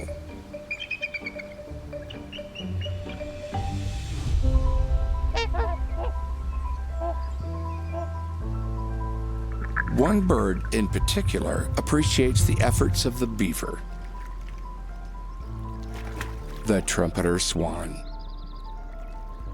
The majestic gliders are renowned for their beauty and fidelity, and of course their unmistakable call that inspired their name.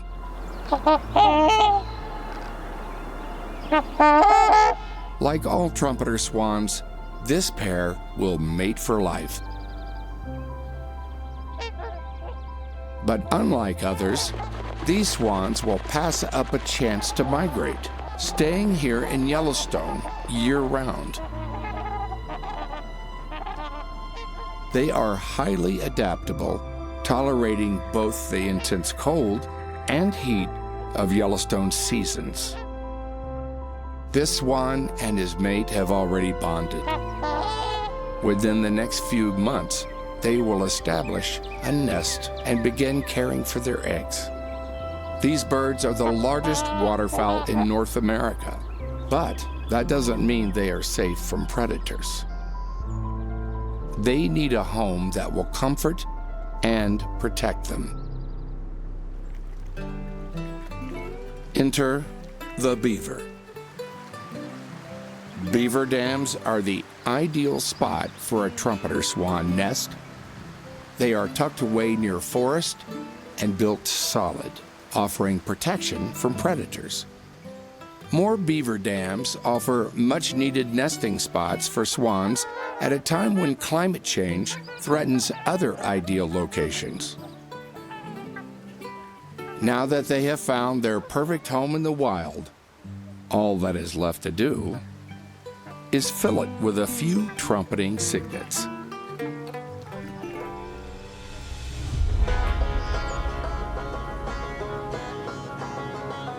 Over at the Jackson Fork Ranch, Doug Smith has his eyes on local riparian habitat. An ATV is the best mode of transportation, despite his misgivings. Love visiting beaver drainages. Not sure about this thing though. I'm used to walking up or actually paddling up. But nonetheless, however you get here, these are cool areas. You can see the influence of the water impoundment. So this is just really a vibrant area. I'm just gonna get down here to take a closer look at what's going on.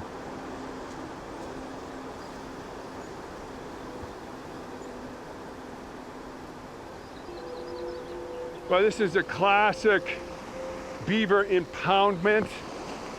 Some call them dams.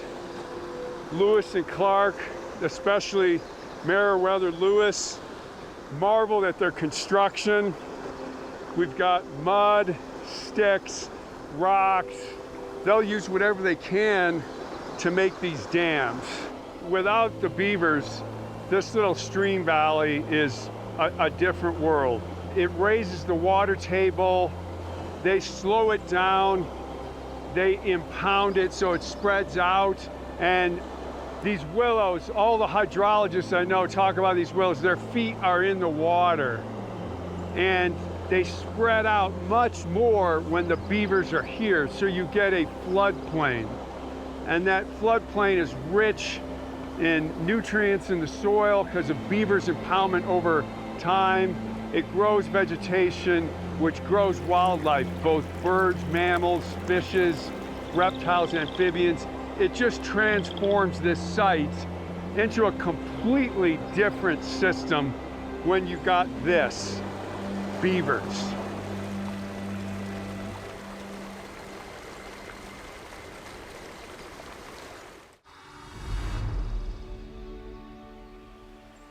You know, it's funny. I taught my kids how to fish in the same pond. I think they just like splashing around in the water more than anything. We take it for granted, but water, it really is the essence of all life. And that includes the Yellowstone ecosystem. This area just wouldn't be the same without its waterways.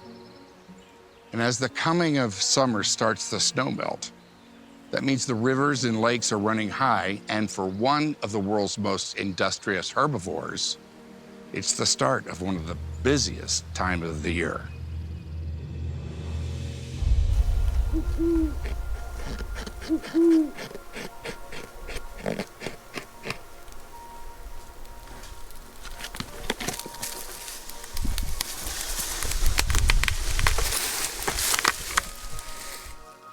The beaver clan is enjoying the fruits of the summer. Trees are plentiful. There is an abundance of food to feed on.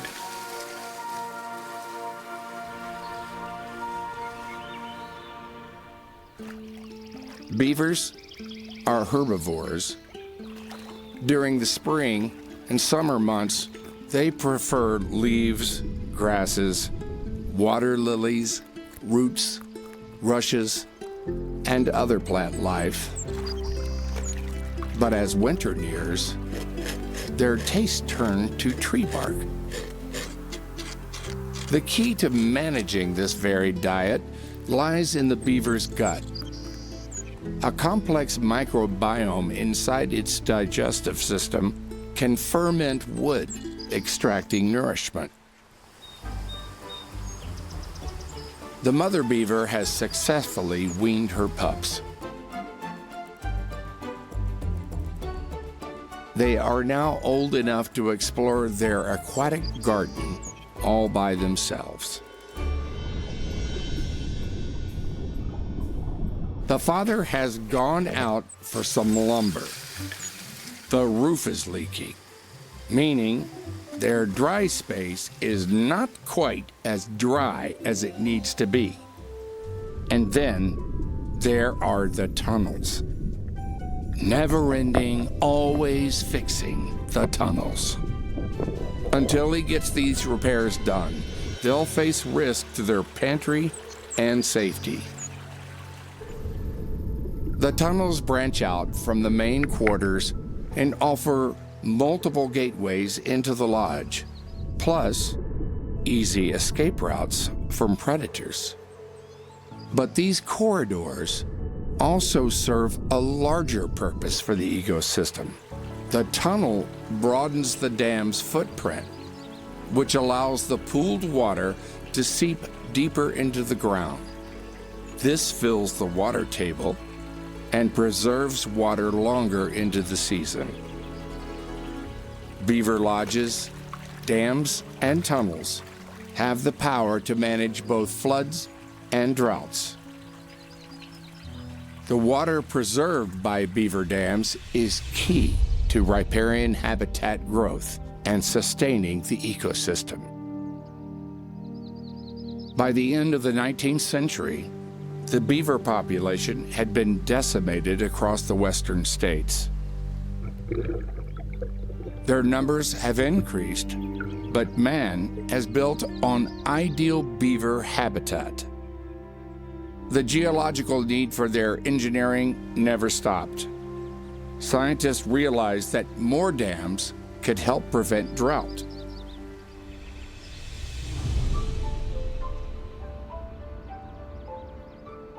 The Montana Conservation Corps works closely with other nonprofits and government agencies to restore habitats across the state, including riparian areas. I think it's really hard to look at a landscape and say, this is what it used to look like 100 years ago, but there's evidence and there's signs. There were beaver in the prairie, and there still are, but more than likely there was more, and there's been more and more evidence that shows that. Really old dams, lots of old growth cottonwood, where you can just tell it used to be a very complex, braided, wet system with a wide valley. Today, an MCC team is just outside Lewistown, Montana, working on a long-term restoration project. The whole purpose is to look at a system, pick out some areas that might need our assistance. Incised stream banks, high erosion, disconnected from the floodplain, narrow streams.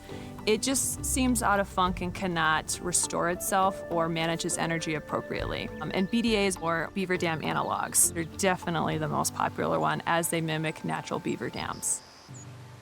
When we build the beaver dam analogs, they're channel spanning structures. So at the time that we built them, it was from one end of the channel to the other. So as you look at that one right there, you can see where the original channel used to be, indicated by our posts. But this dam has done a really good job of widening the stream. It's slowed things down. It's not very narrow and fast moving anymore. It's spread out. And one thing you'll see is a ton of sediment just deposited. So lots of soil deposition happening, which is what we want. Their goal? To create a healthier landscape that benefits both humans and the wild throughout the state. And the project is already seeing results. And in this reach specifically, it was chosen because of the willow patch that is over there. So we knew that we wanted to try and enhance what was already there with the willows. That was last summer. So now we're on year 2 of implementation. And it didn't even take a year for a beaver to move in. So right now within this system, Buffalo Creek is on this ranch for 7 miles, and then it flows into state land. And on state land, there's a whole colony of beavers. And I don't think any of us really anticipated that it would happen that fast from more than likely a beaver from that colony to swim up here and establish where we have about 20 or so of our BDA structures.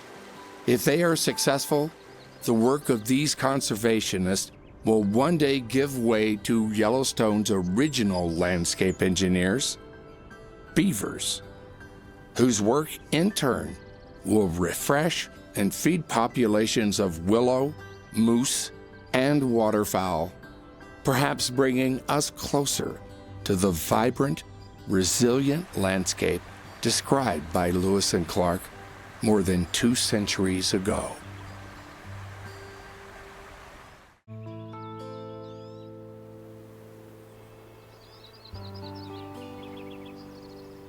As summer nears its end, water becomes increasingly precious. The snowmelt is all but gone. Until the next snowfall, the ecosystem must be supported by the rivers and creeks alone. For most ungulates, the decreasing temperatures are a signal to begin a long annual migration.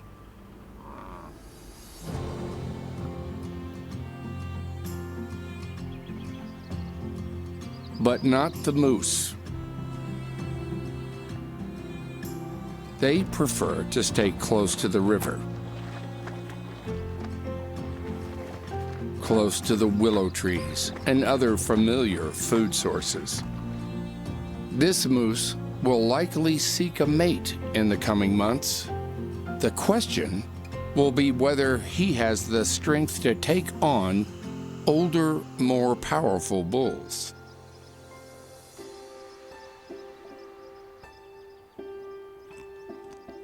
But mating is a far cry from his present concerns: eating and staying cool.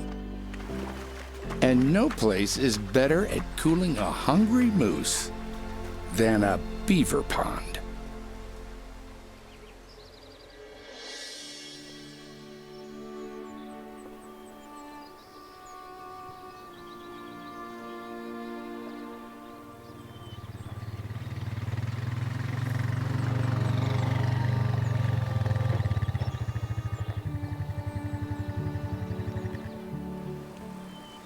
So I want to check this beaver pond out. There's a lodge over there. So a beaver family's living here. That's usually 5, 6, 7 individuals.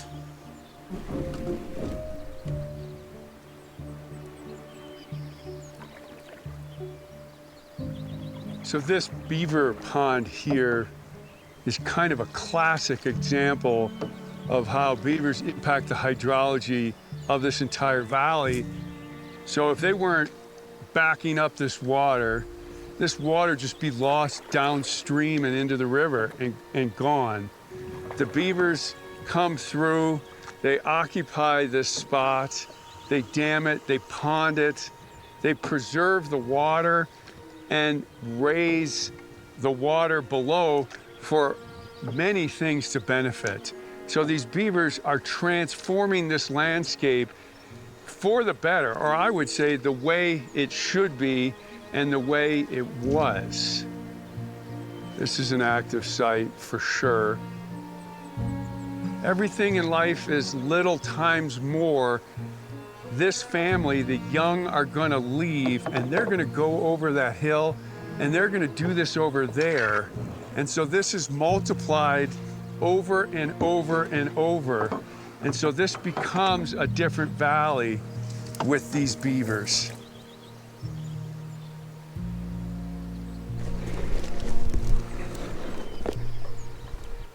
Fresh cuttings.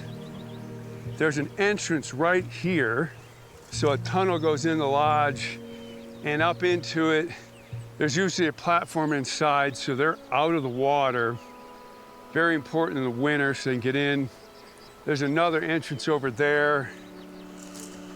Fresh cut stick. This hasn't been barked because in the summer, they're not gonna eat bark. They're gonna eat the leaves. The succulent vegetation, they'll go up onto shore. The herbaceous succulent stuff, they'll graze just like a deer or an elk will. It's really a cool spot. They transformed ecosystems, keystone species. So they come in their quiet, unassuming way, and everything explodes and becomes healthier, a more intact ecosystem. And it's taken hundreds of years because the devastation the fur trade inflicted upon the beaver population was that severe. And so now this unsung rodent is getting the credit that they deserve. And people are beginning to bring them back, and people are using them to restore these damaged landscapes. They do all the work. It really is a remarkable story, almost an ecological miracle. We didn't think we could, but we really can coexist with beavers. They're that important for us and for them.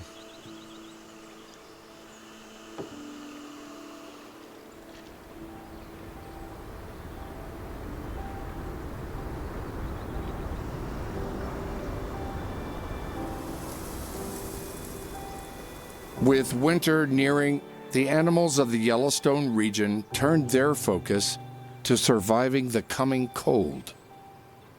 Ungulates like elk, bison, and moose work to gain as much weight as possible. Some of the waterfowl have already begun their migration to warmer environments. The beaver family remains as busy as ever. With their summer renovations complete, they've turned their attention back to stocking their larder. With their tunnels reinforced and their storage pockets packed with food, the family is ready to show their young kids what it takes to survive a Yellowstone winter. But this coming season, the family will have 3 fewer mouths to feed. The yearlings will leave the lodge intent on establishing homes of their own.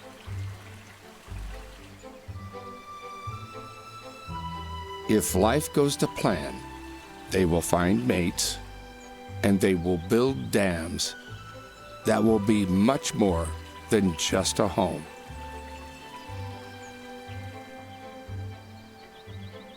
They will support a habitat and the entire Yellowstone ecosystem.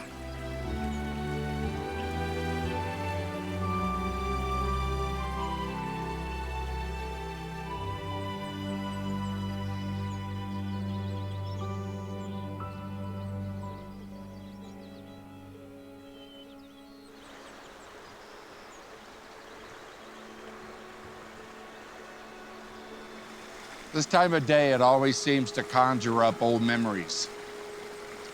Old friends, childhood, dreams about life. It's all right here. You feel a real energy in country like this, and the waterways here are part of that energy, the source of all life. Here in Yellowstone, the rivers and creeks are the central nervous system of an entire multi-state ecosystem. They are what makes this habitat sustainable for all of the life here, every human, every animal. So long as we keep these waters flowing the way nature intended, we can help protect this truly wonderful environment.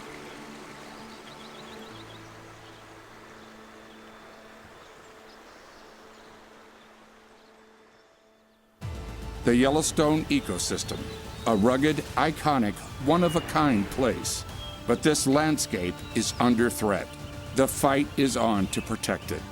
Find out more at savingyellowstone.org.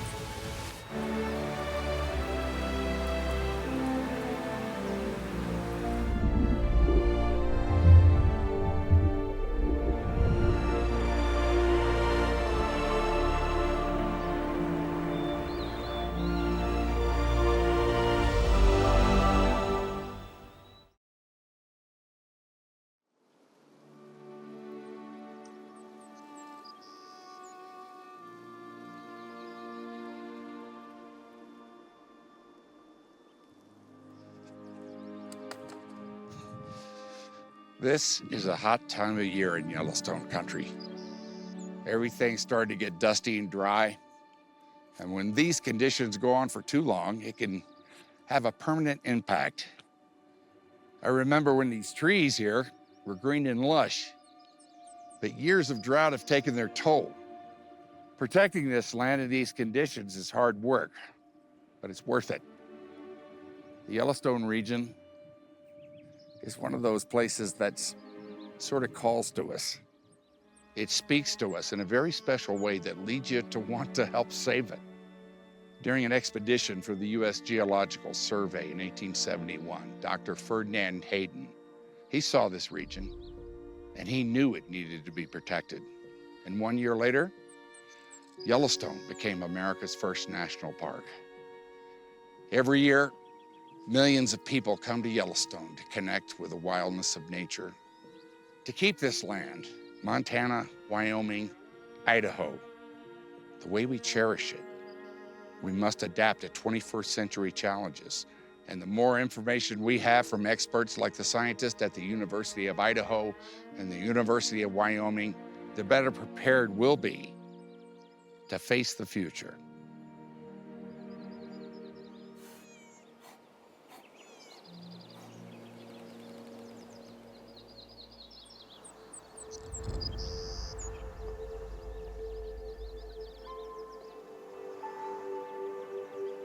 The Yellowstone ecosystem is a place of wonder.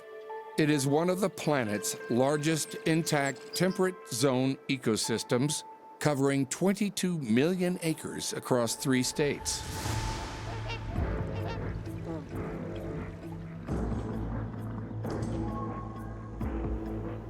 It is an ideal setting to monitor the state of the planet.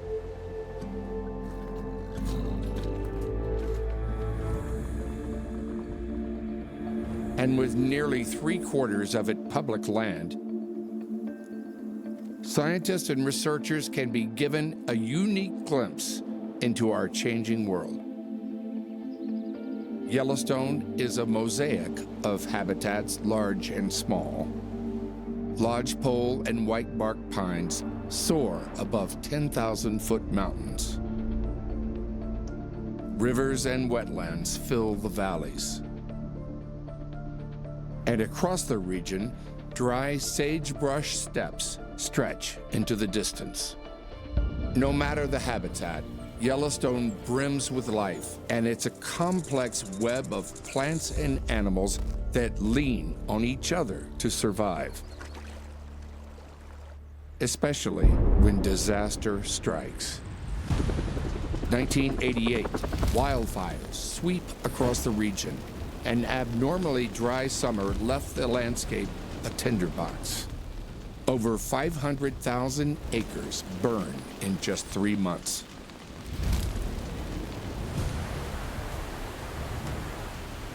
(2022). An early snowmelt coupled with heavy spring rains produced one of the most devastating floods in the region's history. Roads are washed out. Locals and visitors alike are evacuated. Sewage lines are broken, polluting the nearby waterways. These natural disasters are a part of Yellowstone's life cycle. Pine trees rely on fire to open their cones and disperse their seeds. Flooding replenishes arid flatlands. But there is one stress nature can't control: humans. The population has doubled since 1970, making it the fastest growing region in the West. A recent survey of residents found they were drawn to the area by outdoor amenities such as hiking, fishing, biking, hunting, and other activities. Between the locals and the more than 4.5 million annual visitors, the landscape has no choice but to adapt to our presence. So how is the Yellowstone ecosystem coping with the modern world? There are no easy solutions to these big problems, but we humans can learn from nature. The heroes who can teach us how this region adapts aren't the grizzly bear, moose, or wolf. It is an unlikely foursome: the red squirrel, the harlequin duck, the pygmy rabbit, and the American white pelican. Each offers clues on what the ecosystem is experiencing and can teach us humans how to adapt.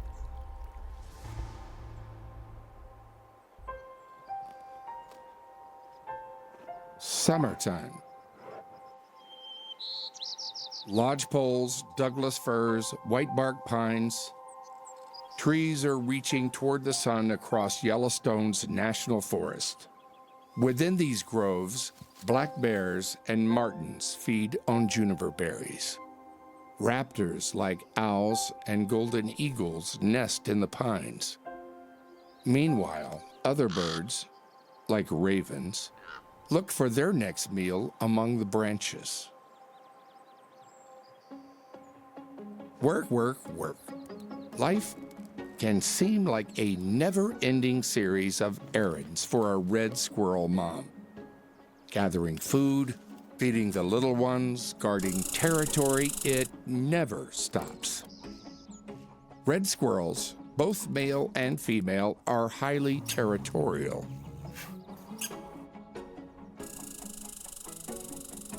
Visitors are not welcome.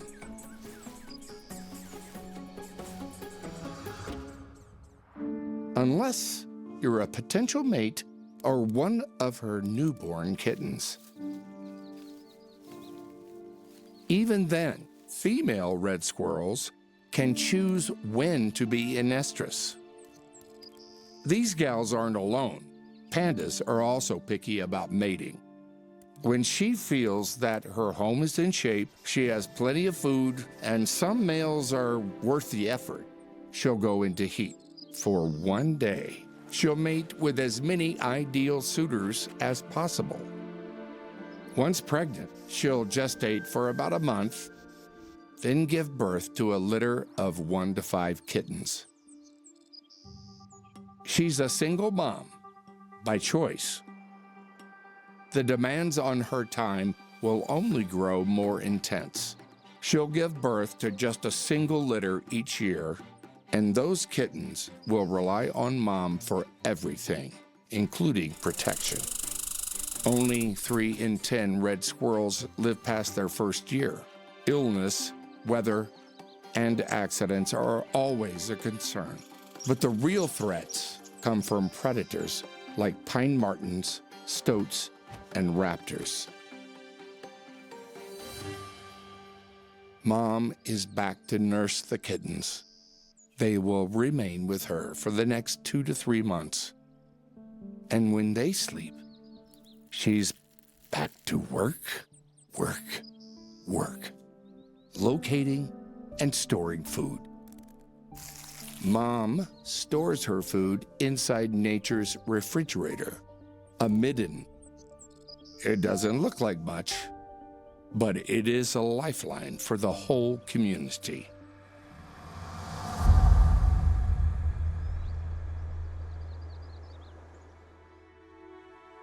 Grand Teton National Park. Biologist John Kaprowski and graduate student Lauren Wetterell of the University of Wyoming are searching for red squirrels. More specifically, red squirrel middens. These rodents and their food stashes are much more important to a forest habitat than previously thought. Middens are junk piles. If you talk to an archaeologist, it's a pile of junk. But to a squirrel, it is its lifeblood, right? It is 20 to 40,000 cones that it's going to be eating for 6 months. Each of those has been clipped by a squirrel one at a time, allowed to fall to the ground, grabbed, and then taken back to this midden. And so they're doing all the hard work for lots of other species.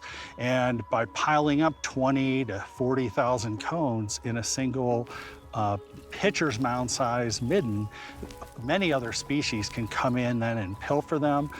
Chipmunks, lots of small mammals, but also grizzly bears. Deer will come in and root around in them. So they're very likely to have impact on a variety of different species, and as a result, be kind of a focal point for biodiversity. Oh, wow. Lauren has spotted a good midden right in the middle of a grove of trees with plenty of access points for animals. I think this is a really good site for a camera. I agree. Got a couple of spots where you'll have great vantage point to see anything else that's coming in and using this midden. Studying these middens, seeing what they're like and who's using them and why, I think is really beneficial because then we see just how the ecosystem is working as a whole. To me, that always kind of shows some underlying beauty of it that maybe we haven't even noticed before. If scientists know how the red squirrel impacts its ecosystem, then they will have a better idea on how best to support both the squirrel and its habitat. Lauren will return to this site in the coming months. She will examine the footage from the trail cam and hopes it will reveal new insights on how these structures play a role in the health of the ecosystem.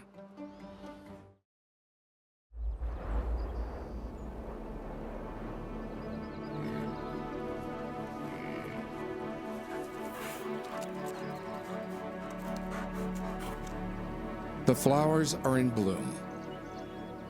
Once dormant grasses now blanket Yellowstone's valleys. Snowmelt from higher altitudes feeds rivers, streams, and ponds.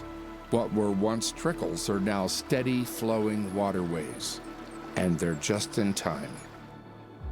The Yellowstone ecosystem is home to millions of migrating birds and waterfowl. Loons, double-breasted cormorants, herons, egrets, and others travel to the region's wetlands to nest.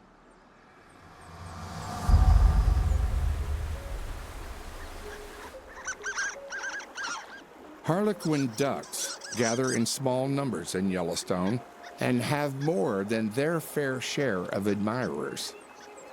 Wildlife enthusiasts and birders marvel at their striking appearance. But they're only here for a few short months, in places like La Hardy's Rapids. Harlequin ducks mate for life. Their bond stretches across time and geography. While their eggs are still incubating, The male will migrate back to the Pacific coast, leaving the female to watch over their offspring on her own until the end of the summer. The females embark on a fascinating journey west, where somehow, across thousands of miles and against all odds, with young children in tow, they once again locate their mate.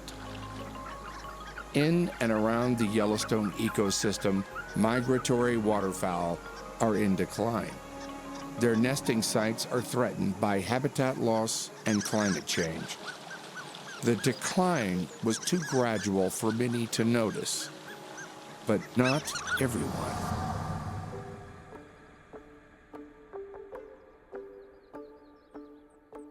Great hiking day today. It is. This cloud cover is so welcome. Yeah, thanks for planning this today and not yesterday. It was so stonking hot.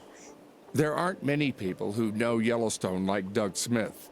Doug is the head biologist at the Jackson Fork Ranch in Wyoming. He's authored numerous papers and books, including one on the birds of the Yellowstone region. Today, he is exploring the backcountry with Ashia Mills and Kara McGarry, a pair of local conservationists and expedition leaders. Do you guys have noticed things changing in this region? Oh, absolutely. It seems like it used to be a lot greener about this time, most years. Like Doug, they've called the region home for many years. They've lived in and explored Yellowstone for most of their adult lives. Well, I've noticed in my work here, working with birds, that there's a lot of curveballs being thrown at birds now because of migration and nesting season. I think that being a bird seems really difficult. One of my favorite birds in Yellowstone is the harlequin duck. I think they're incredible. I love that beautiful too. They're beautiful. You know, they go upstream. And one of the things that I learned recently is that, you know, with the way that our changing climate is affecting river and stream flow, you know, it's getting harder and harder and harder for the ducks to predict when the peak flow happens. And they have to do that because they need to nest right near the water's edge for safety. But if they nest too early and the water rises, it wipes out their nest. You know, it's just kind of an example of like something you wouldn't really think about. It gives me an insight as to the expanding irregularities in peak flow that they are dealing with. I've seen so many changes here, and it's astonishing. It astonishes me still, daily. A lot of the forests that have burned, you know, like the 88 fires. You know, when I first started interpreting the 88 fires, it was like, oh, this isn't gonna happen. You know, this is normal, and yes, it's a very fire-dependent ecology, and we know fires burn like that about every 150 to 300 years. Now the projections are that fires on the scale of 88 are gonna burn every 3 to 5 years. Yeah, wow. Just limited by no fuel left to burn. What are you guys thinking? What do we need to do here now? I want to be the kind of human that my ecosystem would want to have. People aren't going away, so it's really a matter of us learning how to live in the ecosystem that we're lucky enough to live in and be kind to it rather than be all take and no give. If we have people moving in that are helping and creating solutions, things like, you know, the Upper Yellowstone Watershed Group or Wild Livelihoods, and really like, you know, community-based action. Exactly, talking to our neighbors. Grassroots. Yep, I think that's the key. I also see a lot of solutions in what people are doing, and I feel like I'm just right in the midst of it. You know, for example, we've got a lot of ranchers here who are changing the way that they do things to build soil and sequester carbon, and so there's a lot happening here. Yes, the change is obvious, but also the response is quite apparent here, and I find that really reassuring, and I want to be part of that situation too. While the challenges are great, the locals' commitment to their mission is even greater.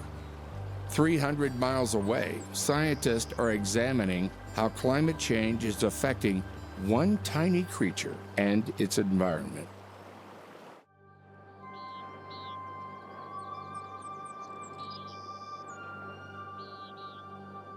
Idaho, the northwest corner of the Yellowstone ecosystem.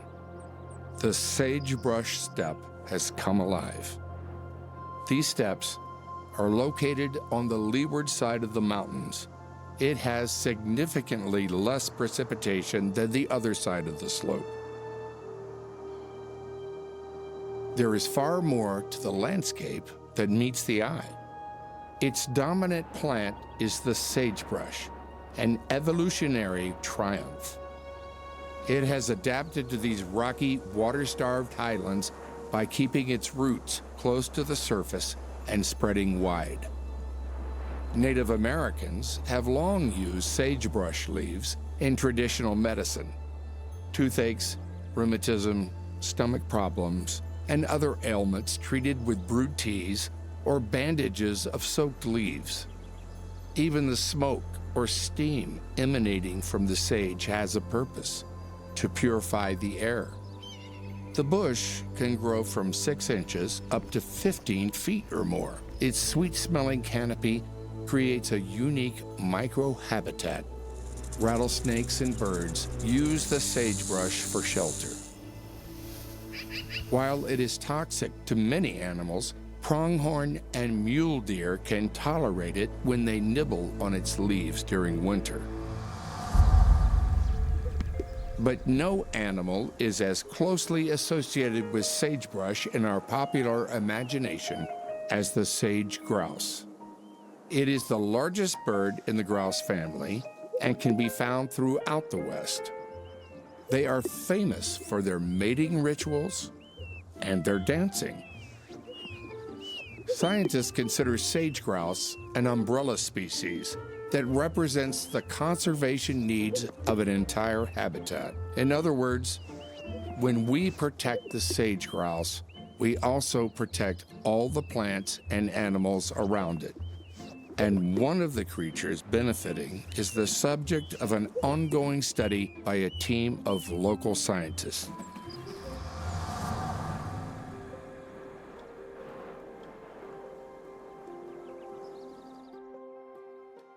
Eastern Idaho. The University of Idaho's Janet Racklow and Fiona McKibben, along with Mitchell Parsons of Utah State, are searching for the pygmy rabbit. They're joined by Fiona's baby, Arthur, who is experiencing his first outing as a field assistant. So these guys can be really hard to find. So one of the best ways is just to keep around the burrow system, so not to go right into it, look in and kind of look for those areas of disturbed soil. Okay. Mitch is really good at it. He's been doing this for a few years. This area, we've been working at this area for about 20 years, and some of these burrow systems have been active for almost that entire time. The pygmy rabbit is the only native rabbit species that digs its own burrow, and it prefers to do so among the sagebrush. Pygmy rabbits are a little bit unique among rabbits in North America. They look kind of like a small cottontail without the tail, and they're quite a bit smaller. As the name implies, they're the smallest rabbit in the world. They max out at about a pound. But they're really unique for a couple of reasons. One is that they feed primarily on sagebrush, and sagebrush is a pretty toxic plant. The reason it smells so great is that it's full of chemicals that are meant to deter herbivores from eating them. The only other vertebrate that can eat sagebrush to the same degree as the pygmy rabbit is the sage grouse, and those are both endemic to the sagebrush ecosystems. The other thing that's pretty cool about them is that they're obligate burrowers, that they always dig and create these pretty complex residential burrow systems. And other North American leopards don't do that. Just saw a rabbit. Pygmy rabbits actually really have an outsized effect on the sagebrush ecosystem. And around their burrow systems, they tend to urinate and defecate, so they're putting nutrients into really nutrient-poor soils, they're digging, they're foraging, and they actually end up increasing sagebrush reproduction, sagebrush seed production. They increase the germination of sagebrush seedlings. So they're essentially farming sagebrush in this environment. They also, because they're pretty patchy and they're digging these burrows, they're creating habitats that are used by a large number of other species. The University of Idaho team is beginning a 2-year study to explore how these vulnerable animals adapt to a changing environment.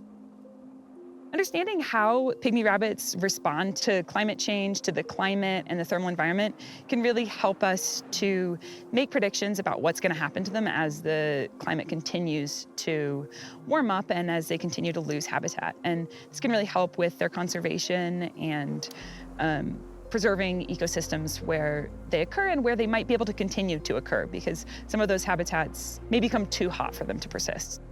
Temperatures are increasing in the American West. Over the last 2 decades, temperatures have been as high or higher than the last 20,000 years. There was also 25% less snowfall. It may seem like a small change, but the impact on the landscape has been substantial. Understanding the climate adaptability of pygmy rabbits, it can actually serve as a model system for other species. So we know a lot about pygmy rabbits, and there's more to learn, but if we can sort of figure out how they're adapting to climate change, that can help us with other similar small-bodied mammals and help us understand how other species might react to a changing environment. So we've got 3 traps out, right? Yeah. Oh, yep, we got one here.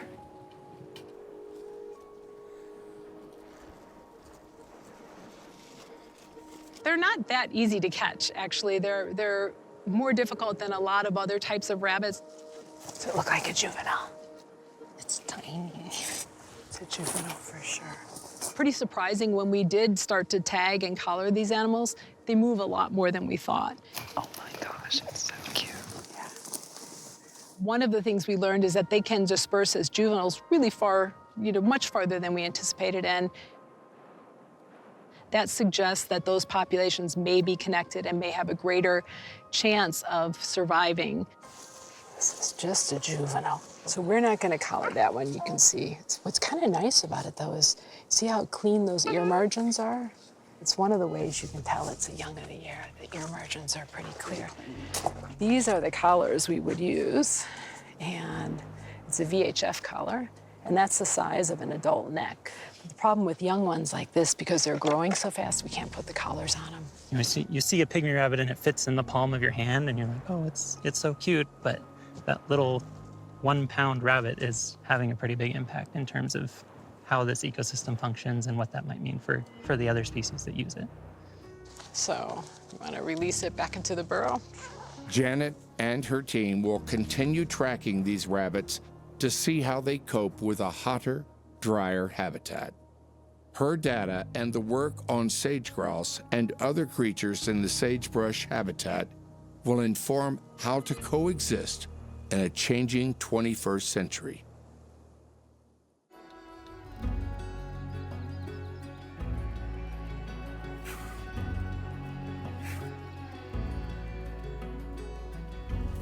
Life in the wild has always been about the struggle for survival.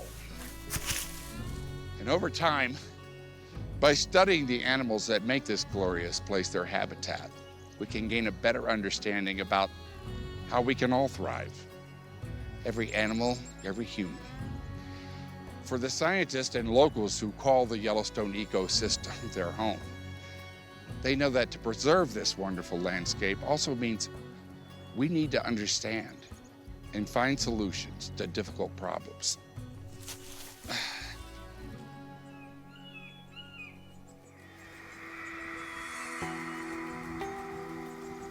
As summer pushes onward, the landscape grows drier. For a place where summer rainfall is rare and growing rarer, meltwater from the winter snow is essential. A recent report noted that summer precipitation dropped an average of 14% in recent years, increasing the threat of wildfires. In the alpine forest, the red squirrel has been busy, raising her kittens and defending her territory. Now 7 weeks old, the kittens are ready to leave the nest. But Mom, I bet, won't be too heartbroken. She may allow one daughter to stick around the area, but at some point, she'll chase the others away. You could say that the mother squirrel is task-oriented. So little time, so much to do. She's got to keep filling the midden. She's, 15,000 cones short. It's still intact, but she can't rest on her laurels. Winter will soon arrive on schedule, but in Yellowstone, fires often come unannounced. Even for the red squirrel, survival is the name of the game.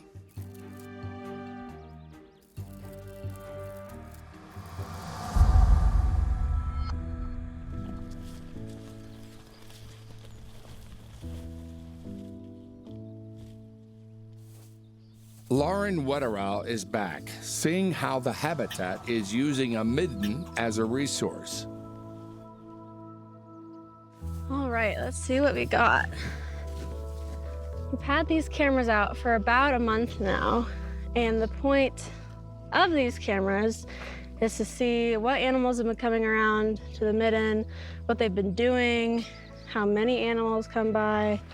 So at this specific site, the midden that we just picked up a camera at, that midden is probably 30 to 50 years old. It's got a really good mound structure. It's got a lot of combs, seed debris, tunnels, all the things that make a midden a really good, ideal midden location. Middens are like a central supermarket for this neighborhood, and like human grocery stores, they can indicate how well the community will bounce back after a natural disaster like a wildfire. The red squirrel is more than just a food source for its owners and neighbors.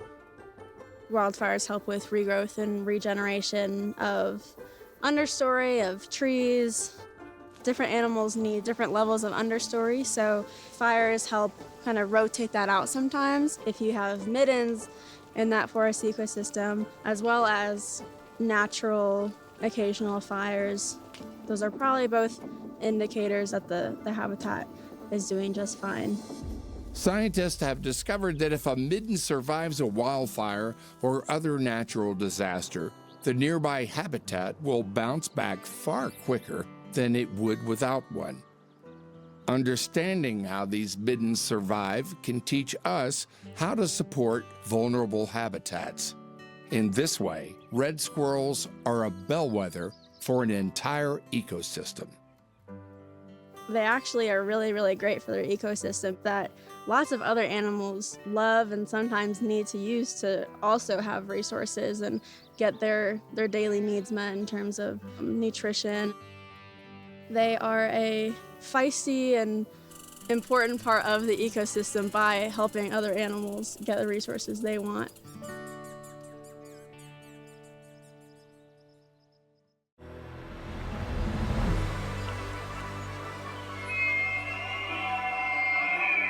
As the summer winds down, migratory animals move toward their wintering grounds.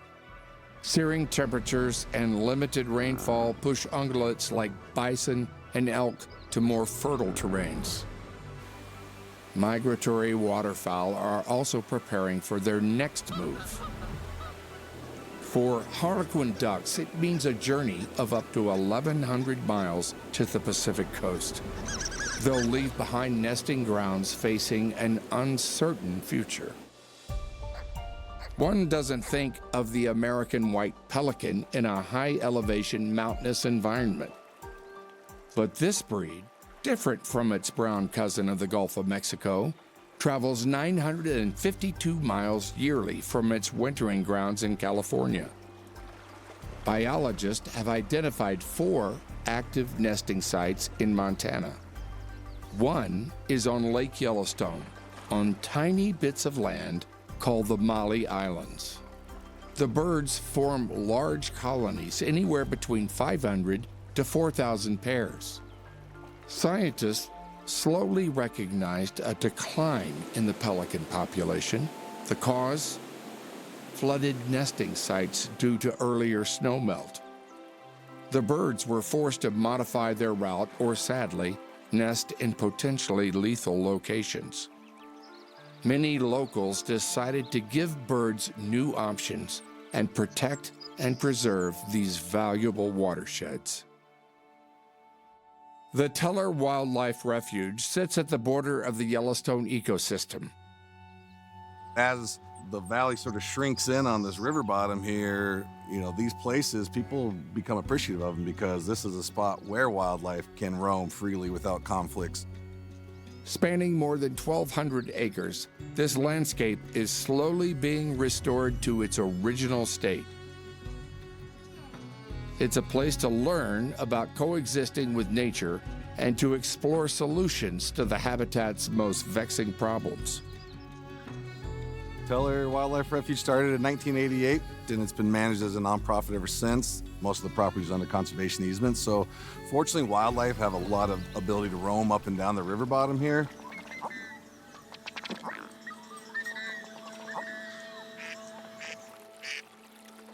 Thousands of Yellowstone's migratory birds stop at Teller's wetlands during their annual spring or fall migrations. With other watersheds drying up this time of year, it's a safe haven. We do a lot of wetland restoration work. We can manage wetlands, dig out wetlands to create new open water for migrating waterfowl. We have opportunities to come in and make sure that we can flow our water rights through at the right amount of time so that we've got the best wildlife habitat there is. Another chance for us to store water, raise the water table for the property up, allows us to bank water for later in the year. And then most recently, the newest wetland project was a mitigation project where we've come in and created a new 9-acre emergent wetland. And this is the wetland that is the result of the mitigation work that was done when the Hamilton Airport expanded. They damaged 9 acres of wetlands when they expanded that airport, and they had to offset that somewhere. It's a diverse mix of wetland grasses. You're starting to see reed canary grass come up. You're starting to see some bulrush come up. You're starting to see this change in species content, and it's just a different type of habitat. Still provides a tremendous amount of wetlands resources. I mean, we'll see ducks and geese and pheasants out here. We've seen the sandhills and the moose. You see a lot of amphibians in here now. Prior to this project being put in, this was just a pretty well cheatgrass dominated old ag field. When they put this in, raised the water table, you can see it started to choke out the cheatgrass. We're starting to get these wetland species coming in.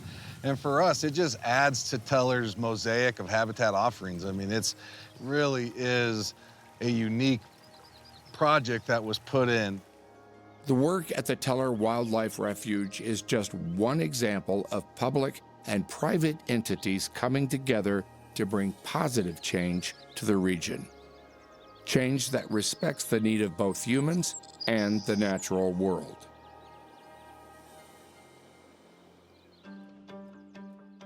Doug Smith has come out to meet with a pair of local advocates. Wendy Weaver is the executive director of Montana Freshwater Partners, an organization dedicated to preserving and restoring streams and wetlands throughout the state. Jeff Reed is a leader for Wild Livelihoods, a cooperative of businesses and individuals that pursue opportunities and face challenges in Yellowstone's entwined economy and environment. So we're sitting here kind of almost in the middle of the greater Yellowstone ecosystem, but now we have this issue of people are moving in, everybody wants their 10-acre ranchette, they want to keep the grizzly bear, the wolf, and the bison and the elk. You guys are on the front lines with a new way of thinking, to my mind, because a lot of the Yellowstone ecosystem is federal land. Roughly 70% is public land. But that 30%, I think, can make or break the greater Yellowstone's future.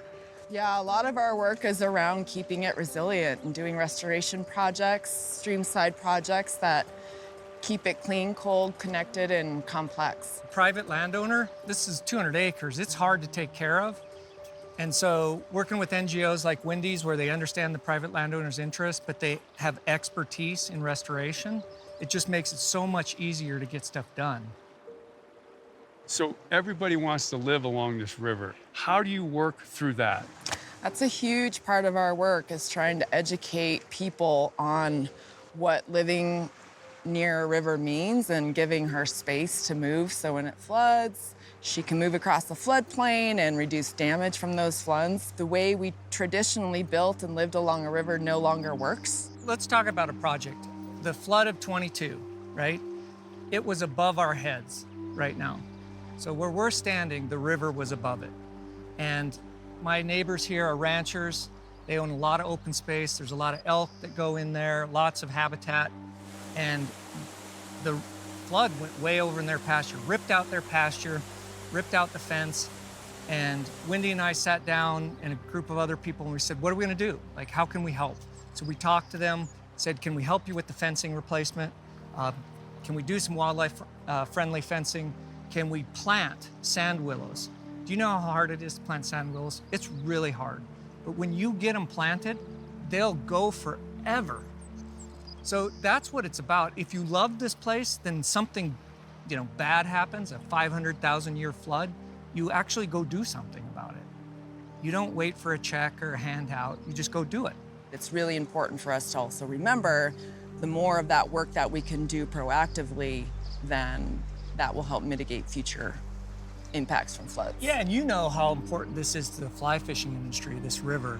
And without those willows on the banks, what don't you have? You don't have salmon flies. And we've seen bugs. 50 years living here, the salmon fly population has dropped drastically. And what are you not gonna have if you don't have bugs? You're not gonna have an economy, a fly fishing economy. Well, I think that's one of the challenges we face and many communities face that are high amenity areas with beautiful mountains, and we are close to the park, we have rivers. So people want to come here for this beautiful place. And in that nature, they are loving it to death. Something needs to change so that the influx of people is balanced with the investment in the resources it takes to maintain those. Yeah, I was raised here. I raised 2 boys here, and God help me if I don't feel responsible to make sure that that next generation and 10 generations from now don't come here and just stand in awe.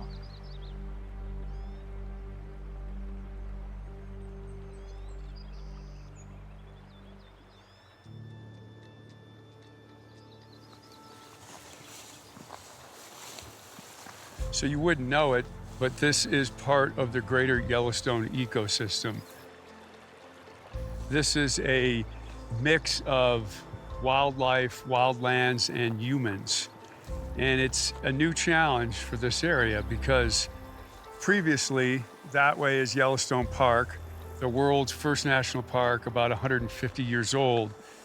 And the surrounding public land, that's all that was needed to protect this great intact temperate zone ecosystem. But now it's been discovered and people have moved here. Friends of mine who moved here 30, 40 years ago used to drive this valley and not see a light. And now you can't go anywhere without seeing a light. So things are changing, and how we continue to provide for people but keep the integrity of the ecosystem intact is the new challenge for the 21st century. Native Americans called this the land of the burning mountains. And if you've ever been to Yellowstone, that's easy to understand. There's hot pots and geysers and thermal activity everywhere. Knowing that, it's easy to see why Native Americans would treat this land with such reverence. Now we're in the 21st century. There's a lot more people here, and the environment is going to have to adapt. The people who call this ecosystem home, scientists, business owners, conservationists, are facing these issues head on. They're learning how animals are adapting and how we can too. There is so much more to learn. Kara said it for all of us when she said, "I want to be the kind of human that my ecosystem would want me to have." Let's be that kind of person together.